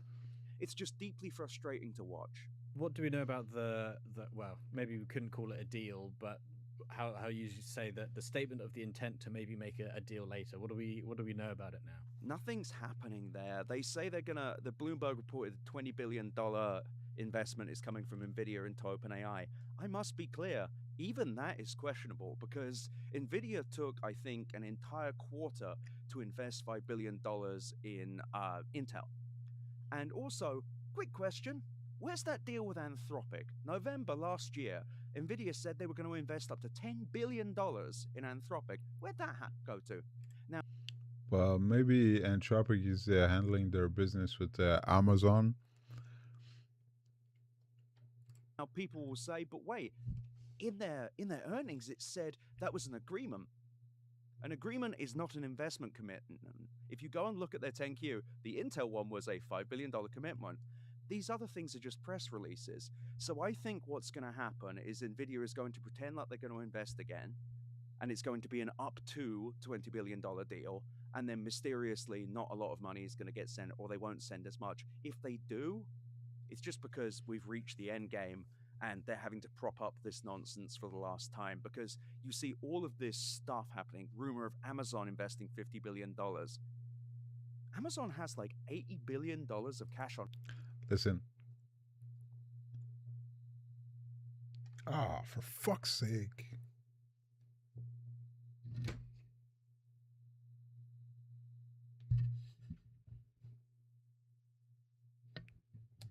Jesus Christ. I don't know. There's a noise here. Ah, man. I didn't even notice. Last time it was the same thing. It took me so long before I noticed.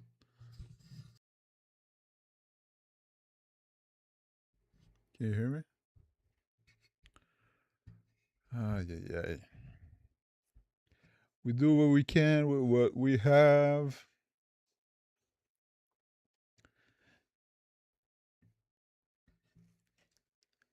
They're gonna make it happen. They have to make it happen because otherwise, Meta is gonna win. The other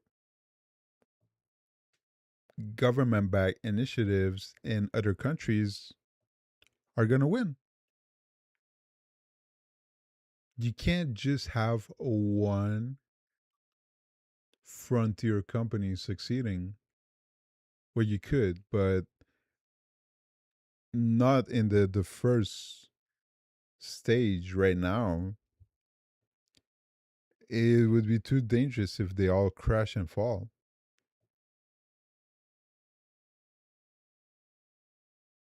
So you need them to keep pushing through, and they're gonna do it. They're gonna use all their tricks to keep going as long as they can, because otherwise everything else is gonna come crashing down as well. Hand. They're a rich company, but they can't afford to do this multiple times. And if they pay in AWS credits, it's just feeding yourself cardboard at this point. Did you think that the Nvidia and OpenAI companies are now kind of tied together for better or worse? Like after we saw even just the hints of a public breakup kind of shaking everybody's nerves a little bit.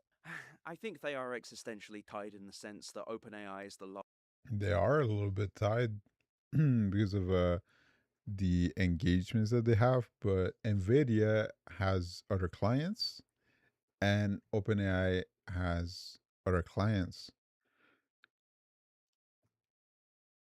It's not OpenAI that's building the database, the data center. It's Oracle, it's CoreWeave, it's these other companies. So I think it's a little misleading. this th- uh, it's not that it's misleading, is that there's a little bit more nuance to the situation. largest consumer of compute in the world. Like, there is no getting away from that. I must also be clear, though, OpenAI is not an NVIDIA customer. They're a customer by proxy. They work with Oracle, theoretically, Microsoft, Amazon, CoreWeave, Google, who is renting capacity from CoreWeave to rent to OpenAI. They are the reason, I think, that all of this is happening. They are the inspiration for everybody buying all these GPUs. Yeah, that's it. You have other companies doing the same thing as well. So they're not alone and they're all fundamentally wrong because they're all based on the same thing. They are both symbolic and literally in a relationship with Nvidia that can't die. That being said, there's only so much money Nvidia can plug into them. $20 billion is a great deal of cash, even for them. Yeah, but it's not just Nvidia. So that's why I think it might keep going on. It's like a little less than half of data center revenue from their last earnings. I mean, at some point, aren't you just paying your customers to pay you? And the thing is, the markets are eventually going to digest that and understand that. And Okay, so if you take a discount, you could present it in the same fashion as this, but a discount doesn't put businesses out of business, you then know. it will be a bad day for Jensen. Really kind of Kobayashi Maru, unwinnable situation here. I mean, even with just making me think about all of these deals that we have been, like you said, maybe not deals, but these press releases about money being put into whatever company. Even if we take all of those into account, are we anywhere near reaching the $1.4 trillion that OpenAI is going to need to to buy all of the compute that they have to buy now? They've committed to buying. God, no. No, not even slightly. But the thing is, that $1.4 trillion number was based on the Broadcom deal, the AMD deal, and the Nvidia deal. So I don't even know if it's correct to say anymore because they are not real. If they were real, and people are going to say, well, they announced them. If they were real, Broadcom, AMD, both of those companies would be factoring in the revenue, which AMD's Lisa Su said was, I think, going to be tens of billions of dollars. That would be in their guidance. Guidance is not raised. So really, this is where we get to Oracle, because the actual worrying thing is there is a company that signed a real deal with OpenAI, and that would be Oracle. Oracle, $300 billion over 5 years with OpenAI for capacity that is yet to be built. And by the end of it, they'll be paying the annual revenue of Azure, which we've been over, which is over $75 billion. It's just not going to happen. And OpenAI is nowhere near. They claim they're at $20 billion and annualized at the end of last year, so $1.67 billion in the month. And it's like, great.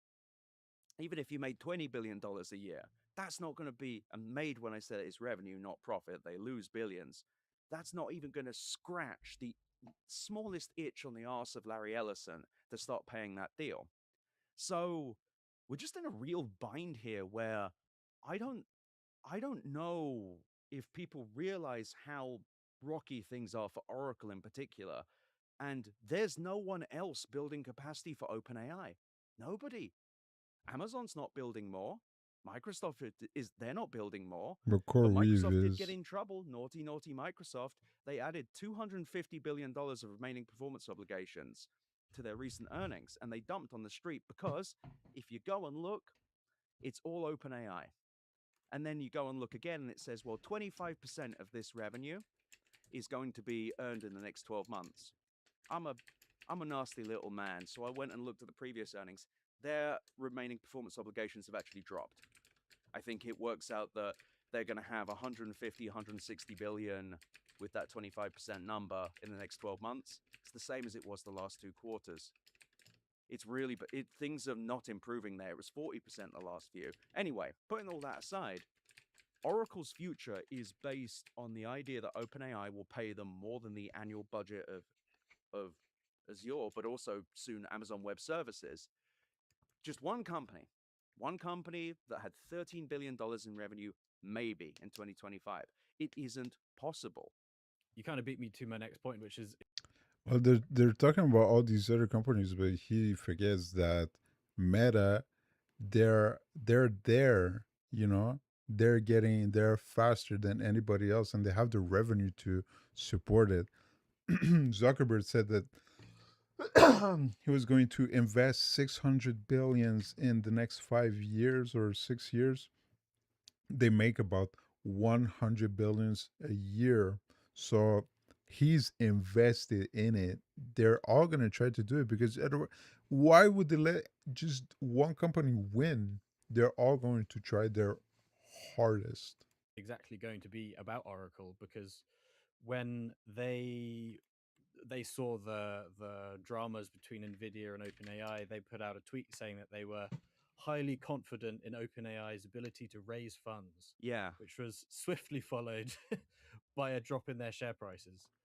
How and why did an attempt to display sort of an independent, strong sort of front backfire so quickly? Well, sadly, Oracle's The NVIDIA OpenAI deal has zero impact on our financial relationship t-shirt had people asking them a lot of questions. Yeah, that's what odd statement to put out. The shirt should have already answered.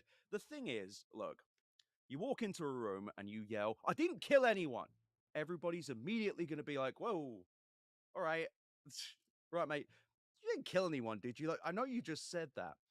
Walking in there and Okay, it's a little dramatic, but the intention was 100% to be reassuring because, I mean, it's a smoke show, right? So if somebody turns on the fan and we see what's behind the smoke, everybody's gonna get the fuck out, okay? But you have this potential issue brewing between Nvidia and OpenAI. The public is starting to learn about it, and you want to reassure everybody. You say, whatever happens, it doesn't affect what we're already doing because you're already having a hard time doing it. But I mean, I think it was like the Streisand effect. They called attention to themselves. They should have just said nothing at all. saying, "Hey, look, I know you're all terrified. We are fine. We're great. We're actually better than fine. We're amazing." Everyone's going to go, "No, no. No, Oracle, what are you talking about?" That wasn't even the only post they did. They did another one that said, "Actually, the local community in Abilene is going to love us. We're going to be great for you. It's actually the best. We love Abilene. We're going to create $1 billion of economic value." No, you're not. No. Shut up. It's just complete nonsense. And it's because here's the thing, it's insane that the market has yet to just dump the rest of Oracle too, because they're going to run out of money. They're running out of money. No, they already don't have liquidity. So they didn't have the 100 billion that they needed to dump into OpenAI. Well, not into OpenAI, into building the data center. With SoftBank and Oracle together, they were able to pull $52 billion, and they broke ground. SoftBank, I think it was last week, they announced that they're going to invest another $30 billion. So the things are moving still. They have to make it moving. They have to keep it moving. They met up with, I think, Saudi people to try to get injection. They were not interested because there was um, concern with the risks. Now we got Blue Owl that is having trouble of their own. Blue Owl pulled out 10 billion that they were supposed to invest with Oracle and SoftBank. So now you got about 82 billions that are invested for the data center. So it has to happen for them, because if it doesn't happen, it's gonna be even worse. So they have to make it happen. So I'm, I don't know. I don't think everything is gonna be crashing down right away, but I'm very curious, like what type of tricks they're gonna use to keep it going. Like, they don't have enough to build. They're taking on this onerous debt. So the market's natural reaction was to go, I don't like that. Why? What do you mean? What do you mean? I already, the market was already nervous, and to get, that's the someone I saw, Alex Wilhelm, a reporter, said this. It's like, this is bank run language. It's like when a bank says, "We've got plenty of money for withdrawals. Don't you worry." It usually means they don't. And there, I don't know. It's a very strange thing to do, but it timed with this Oracle raising. They put out an announcement on Sunday and said, "We are raising another 50 to 55 billion dollars, starting with a $25 billion bond sale," which sold, which is fine. The bond market Yeah, because they need to raise liquidity. So you see, together with SoftBank, they're gonna make it are happen. stupid, They have and all to. of those bondholders are going to have some real trouble. But then they did the most peculiar thing. They did something called an at the money share sale. They begun one where they are literally printing $20 billion worth of new shares and selling them directly into the market. Now, to be clear, this is not just like they sell them all at once. They have a broker, I think it's JP Morgan, who sells them in tranches. But guess what? The market did not like the idea of a company saying, we are going to dump $20 billion of our, we're going to dilute the shares, we're going to create more of them so yours are worth less, and then we're going to immediately sell those as we create them. What do you think? And the markets didn't like that. And the other thing is there was a weird thing where the credit default swaps, which is the bet that Oracle will go tits up and not pay its debts, the values of those I think went down, which meant the market was more confident. I just built a budgeting app with Base 44. Nina just built an app. I'm not surprised with the JP Morgan. Here's the thing. They've brokered a lot of deals. If the market believes this, the market may actually be piloted by toddlers. Because I spoke with TD Cohen's Jerome Darling, his name is. I may have mentioned this last week. $42 million per megawatt of data centers. So 4.5 gigawatts, that's $189 billion. Now, if you add together the $56 billion that Oracle already raised, and let's say 45, 50 billion, they're like $100 and something billion. That's lower than 189 billion. No, but they need only. That's the thing, because SoftBank just said that they're going to invest 30 billion as well.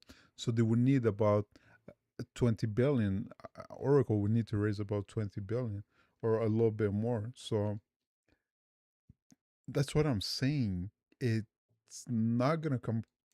Everybody wants to see it all just go to shit, because, I mean, they have to get what's coming to them.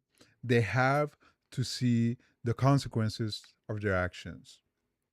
The only piece of shit that should ever have had the luck enough to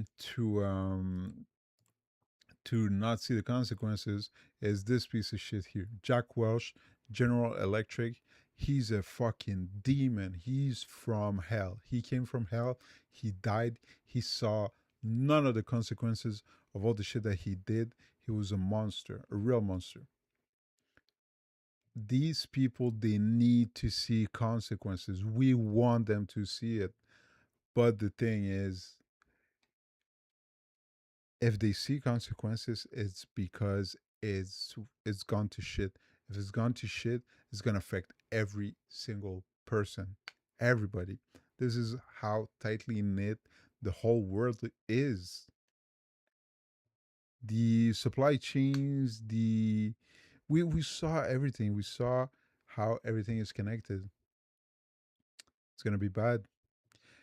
It's gonna be bad if it gets there. So they have to keep it going. They have to make it through. So it's not gonna be beautiful.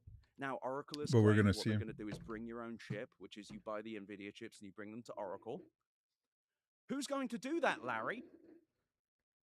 It's OpenAI. OpenAI can't afford to buy the chips. That's why they're making you do it. If the market had an IQ above room temperature, it would begin asking these questions. This is not good, because he's disrespecting everybody here. I don't like this type of talk. The way he If we talks. had sell-side analysts who actually bothered to do their jobs instead of just hawking whatever crap they can think of that day, we would have real questions. Because if Oracle collapses, which they are setting themselves up for, this is a calamitous event. It will pop the AI bubble, though I think that will happen before Oracle pops its clogs. But it will also, Oracle is a systemic, like, I mean, it's likely to get some kind of bailout. But the funny thing is it will destroy Larry Ellison. So really, could be worse. And for the TikTok deal, did we talk about TikTok last week? I don't think we did. I don't know if we did. Well, here's a fun fact about TikTok that most people don't know, which Oracle now owns a part of. TikTok loses billions of dollars. It's an incredibly lossy product. Now, the Douyin, I think it's called in China, that one doesn't. It's extremely profitable. But so Oracle just bought a product that burns billions of dollars. That product is also a customer of Oracle. But he just said that it was just a part. Yeah, this is very dramatic too.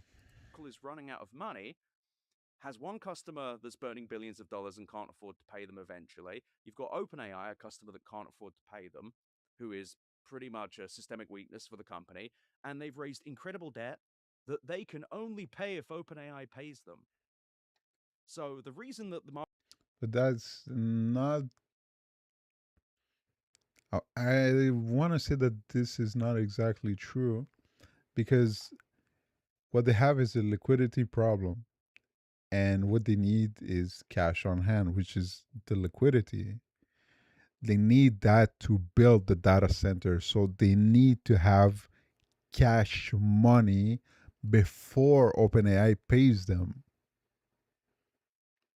So, I mean, he has lots of great points, but I feel like he's mixing up a little bit of the stuff to be dramatic. Markets are crashing is people have started to do the very basic mathematics necessary to be able to wipe your own ass. So I don't know, by the year 2029, they might realize that OpenAI doesn't have the money to pay. He thought about this joke before, and he most likely thought it was very funny. So, I mean, he said it twice now. Yes, very basic math. You don't have to say that. I mean, the rest of the interview was professional enough. This, I don't know.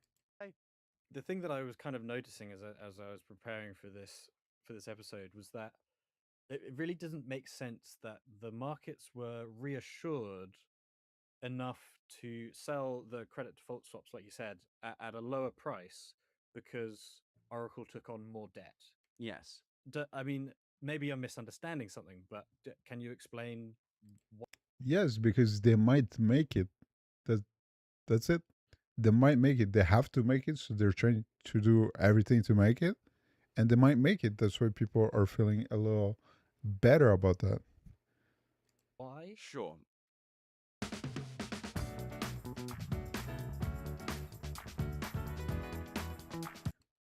Okay, so this is really looking through the eyes of these sell side analyst types, and all I can see is yellow and blue. And what it is they see this and all they are thinking is, can Oracle afford in the short term to do this? Which they still can't. It's still not enough money.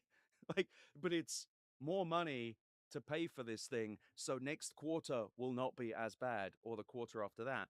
Again, not a sophisticated worldview, nor one which sees more than 3 to 6 months ahead, because right now, the $38 billion raised for Shackleford, Texas, and Wisconsin, two Stargate data centers, that those currently, because construction isn't finished, those are interest only payments. They only have 6 years to pay them, and that's with 2 years of extensions that are in there. Oracle can only pay them. They do not have enough money to pay that debt unless OpenAI pays them. But nevertheless, the CDSs are down because in the short term, Oracle has enough money to make the payments in the short term. They put their mortgage on the credit card. It'll be fine. I see that last little bit really brought it home. Yeah. That really gets like right. They put their DoorDash on Klarna. Yeah, financing the takeaway is always a nervous thing to do. I mean, if you were to pick one sort of large AI connected company that is going to fold first and might be sort of the first domino, if you will, would it be Oracle? Nah, CoreWeave. Got to be CoreWeave. Yeah, it's so much smaller, and they had older GPUs. Yeah. NeoCloud. How come? NVIDIA just pumped $2 billion into them a couple weeks back. CoreWeave just burns money. Their earnings come out, I think, sometime next week. It's going to be a laugh. But with them, NVIDIA invested $2 billion. It was a lifeline. And again, CoreWeave just printed stock. They just went, yeah, we made up some new ones. NVIDIA bought them. Yay. And that's just because unless NVIDIA keeps them alive, that's another big customer that dies. But the thing is NVIDIA just going to plug every hole with every finger they've got until something happens? Who knows? CoreWeave, they are famously, they have some great customers. They have Microsoft for OpenAI, Google for OpenAI, OpenAI for OpenAI, Meta, and of course, NVIDIA. NVIDIA, whose entire thing they do is just buy any unused capacity. It is. Okay, so he was able to point out that NVIDIA had a letter of intent and they didn't have any legal commitment to invest in OpenAI. But here he maybe unknowingly I don't know, misinterpreting the agreement that was made between Nvidia and CoreWeave. Nvidia said that they were committing themselves into renting any unused compute from CoreWeave up until 2032. They haven't done that yet, as far as I know. The whole situation here is not settled. Everything is not in place, right? They're all working towards setting up everything that they want to set up. So they're not there yet. But it was never about them buying the compute right now or at all. It is a if CoreWeave is unable to rent 100% of their compute, NVIDIA is going to rent what's left. So a little bit of a nuance here. Again, functioning SEC would investigate this. We should have regulation. Yeah, okay. So exactly because of that, because the whole situation was the what's it called, the circular transfer, or the I don't remember how they call that. Yeah, whatever. So it was a big thing because that is specifically illegal. If Nvidia had sold GPUs to CoreWeave and said, buy these now, and I am going to buy them back from you at a later time, that is 100% illegal. These people are not stupid. They have a lot of money, they have a lot of lawyers, they have a lot of people that are able to skirt these situations. Everybody was talking about the 100 billion that was going around from one company to another. Everybody was criticizing that. Of course it was illegal. Everybody knew. Of course it would have been illegal.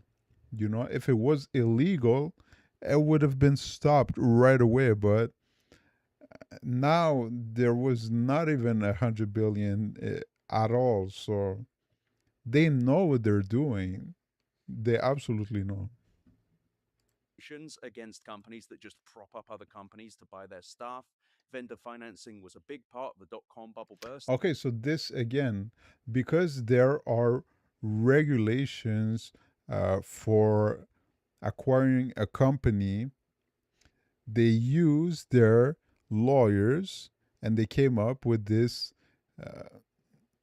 approach, which essentially leaves the company as it was, but it becomes a zombie company, and the important stuff, which is the technicals or the key people, they come to work to the buying company, but because they didn't technically buy like the other company, and it still exists, they're able to avoid certain regulations or certain behaviors that they have to do, uh, either disclose numbers or anything. So, and what they do is not illegal because they make sure to pay lawyers to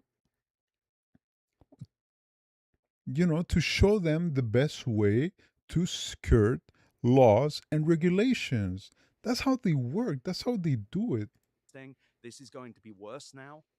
It's going to be worse because we waited so long. CoreWeave is running out of money. You can see it in every earnings statement.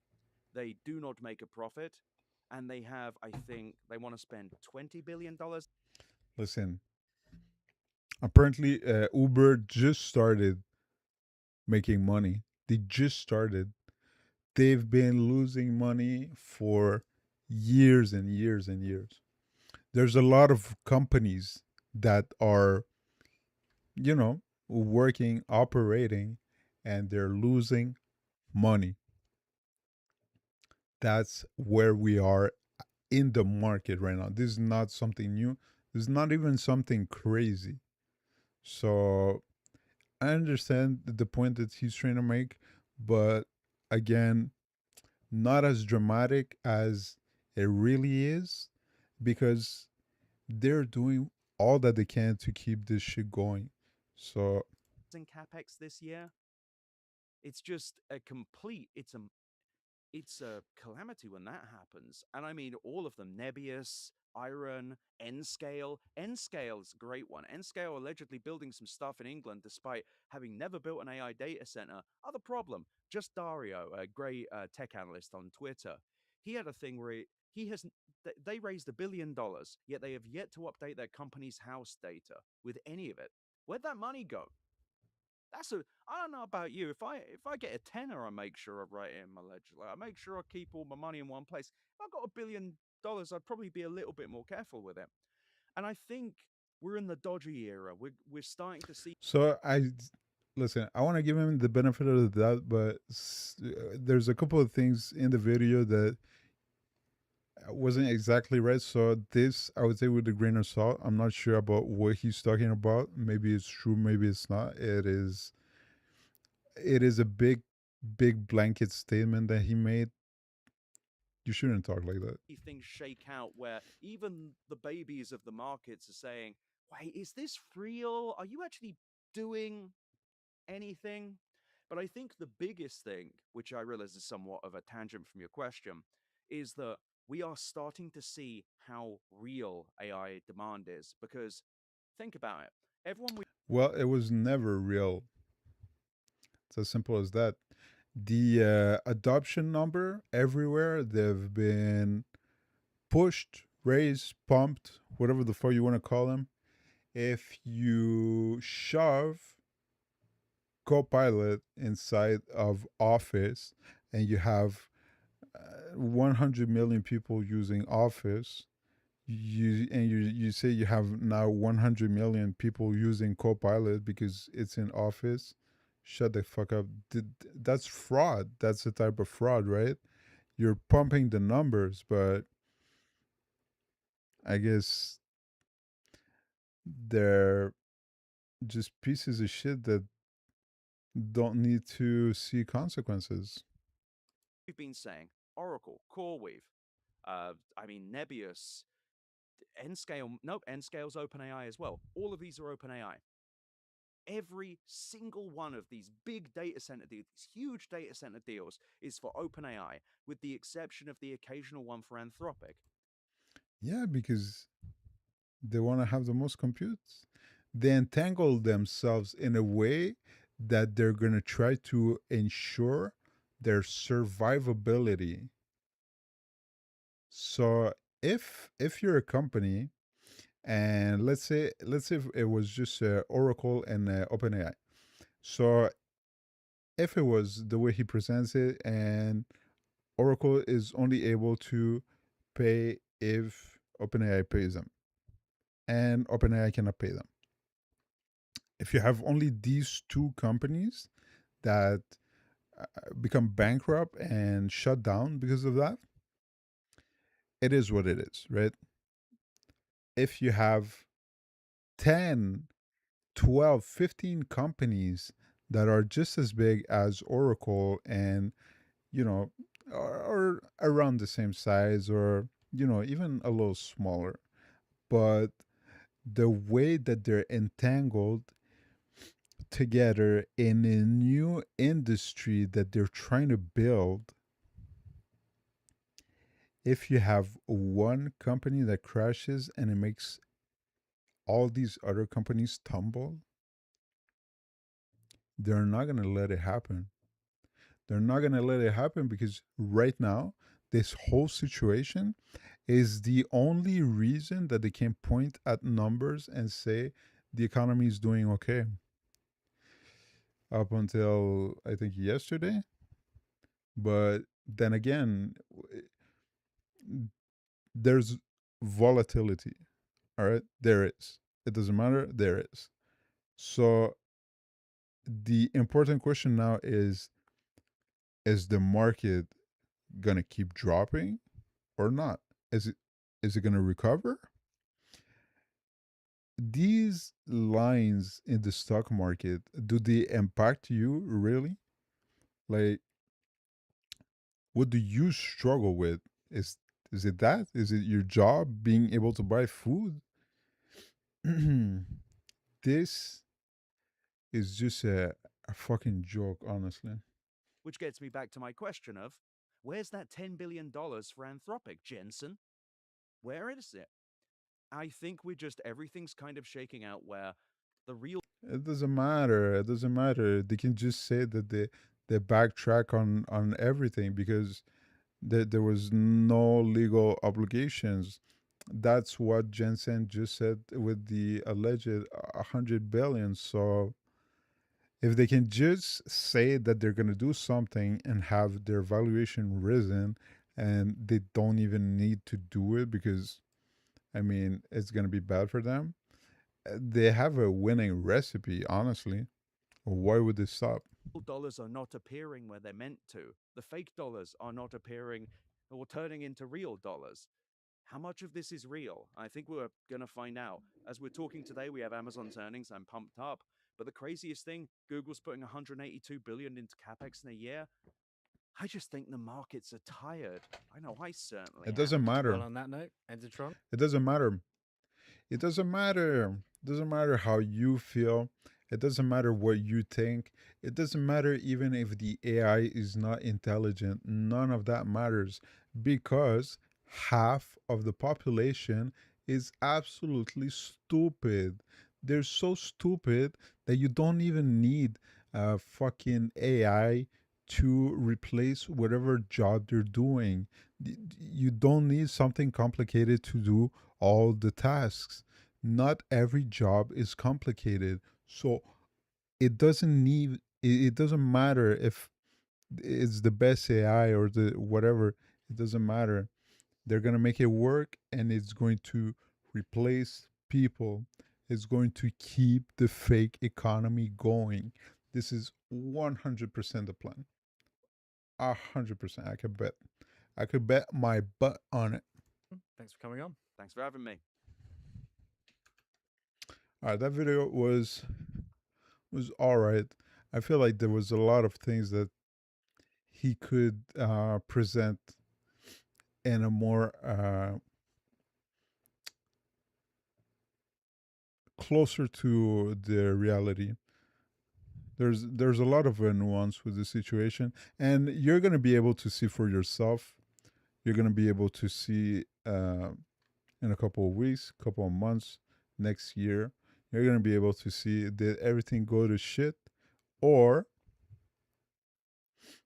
is it Some people spend hours digging. still surviving and going on?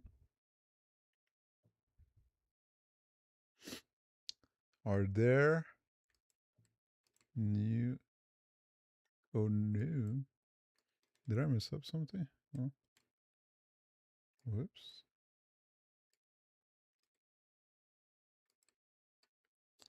Okay, let's see if we got maybe new interesting videos.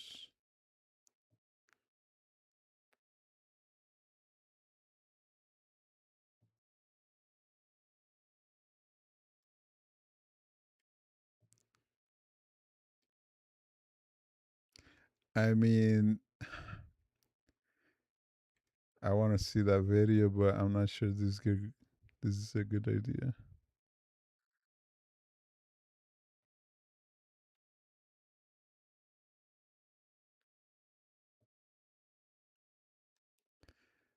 Uh, okay, I think I'm gonna watch it on my own. I'm sorry, I can't watch it. I can't watch it. Um, what do we got, house? We're 2 hours 30. This I could have told you. I mean, these are interesting.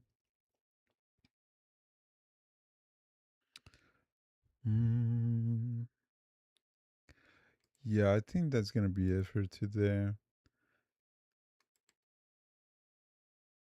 Or maybe later I'm gonna come back and maybe play a little bit of video games.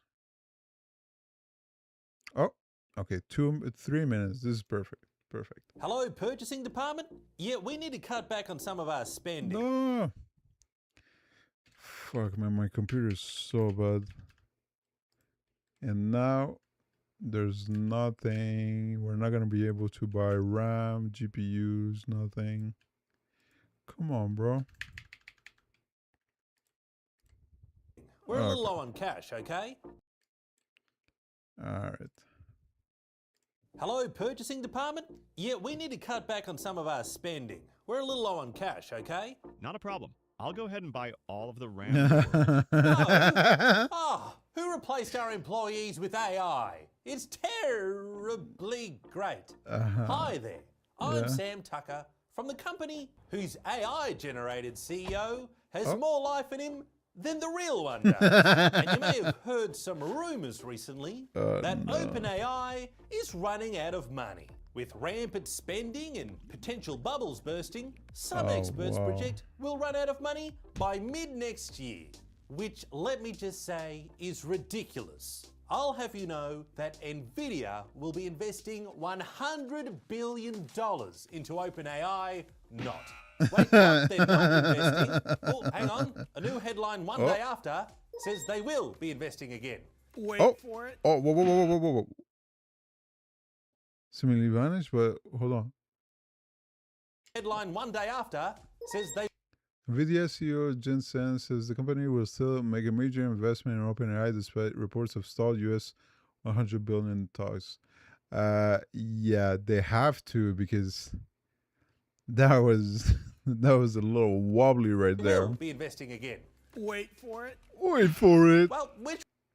just so you know, this weird piece of shit doing a weird piece of shit move right here. This jacket right here is $9,000 US. I could pay the rest of my student loans. I could pay my credit card, and I could have money left over. That's fucked up. Which one is it? Jensen, this off-again, on-again financial relationship is very stressful. Well, just get used to it. Yeah, well, thanks, buddy. Look, none of this is fair. I thought that we had heaps of money because I asked our accountant to look at our bank accounts and he said there's plenty of zeros in there. What he didn't mention was there was no numbers in front of those zeros. You know what? Replace the accountant with a computer. At least they throw a 1 in there every now and then.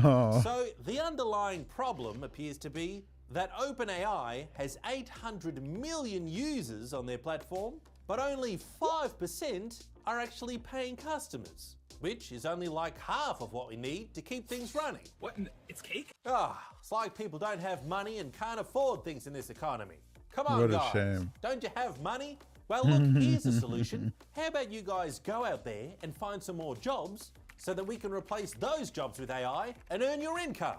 Thank you. That's In the it. That's the meantime, thing I though, said. We have another solution. That's good. As we're now introducing That's ads to the free tier, as well as the not free one. Because, you know, these ads aren't free. They should be, but shush. Anyway, Sorry. here's what our customers have to say about the change. I hate ads. Trust destroying moment. Wrong Yeah. clip, okay. Yeah, so you know they're down bad. That's why they're doing that. We also have some other ways we plan to make money, such as the dedicated AI device that Johnny Ive is working on. Okay, so there's 2 devices allegedly. There's one that's pen-shaped, and there was another one that is like a pill that you put behind your ear. Yeah, let me doubt that. Very Because I don't know if you guys remember, but OpenAI said that they wanted to have a little biometric scanner in multiple places all over the world where you would need to go and have your eyes scanned. And they actually had people in South America use it in Brazil, I think I saw, um, in exchange for world coin. But these people, they're struggling too, so they went and they just had the coin, changed it for uh, real money, and they never used that shit ever again. So probably this is gonna happen here also. Slowly. Come on, Johnny. Stop walking around and get to the office. No, don't take a coffee break. You haven't started. Ah, another solution is to take the company public in an IPO where everyone can buy a slice of OpenAI. They And want when to that rise it happens, to I 1 won't be trillion. out of money. You We'll will. be out of money. Yeah. Whether we burn 500 million a year I don't or care. 5 billion or 50 billion a year, I don't care. The all new Yeah, we saw that one, I think last week or not long ago. Crazy. ads in ChatGPT. Because where else are you gonna go? Besides Copilot, Claude, Grok, Gemini, Meta AI. Forget it. Subscribe today. Quen from Alibaba is actually impressive. Hey everyone, thanks for watching the video. And I would have included Bro, that was so fucking funny. He makes great videos too. I'm gonna subscribe sometime. It's a shame, bro. I'm sorry for your Sam. Oh.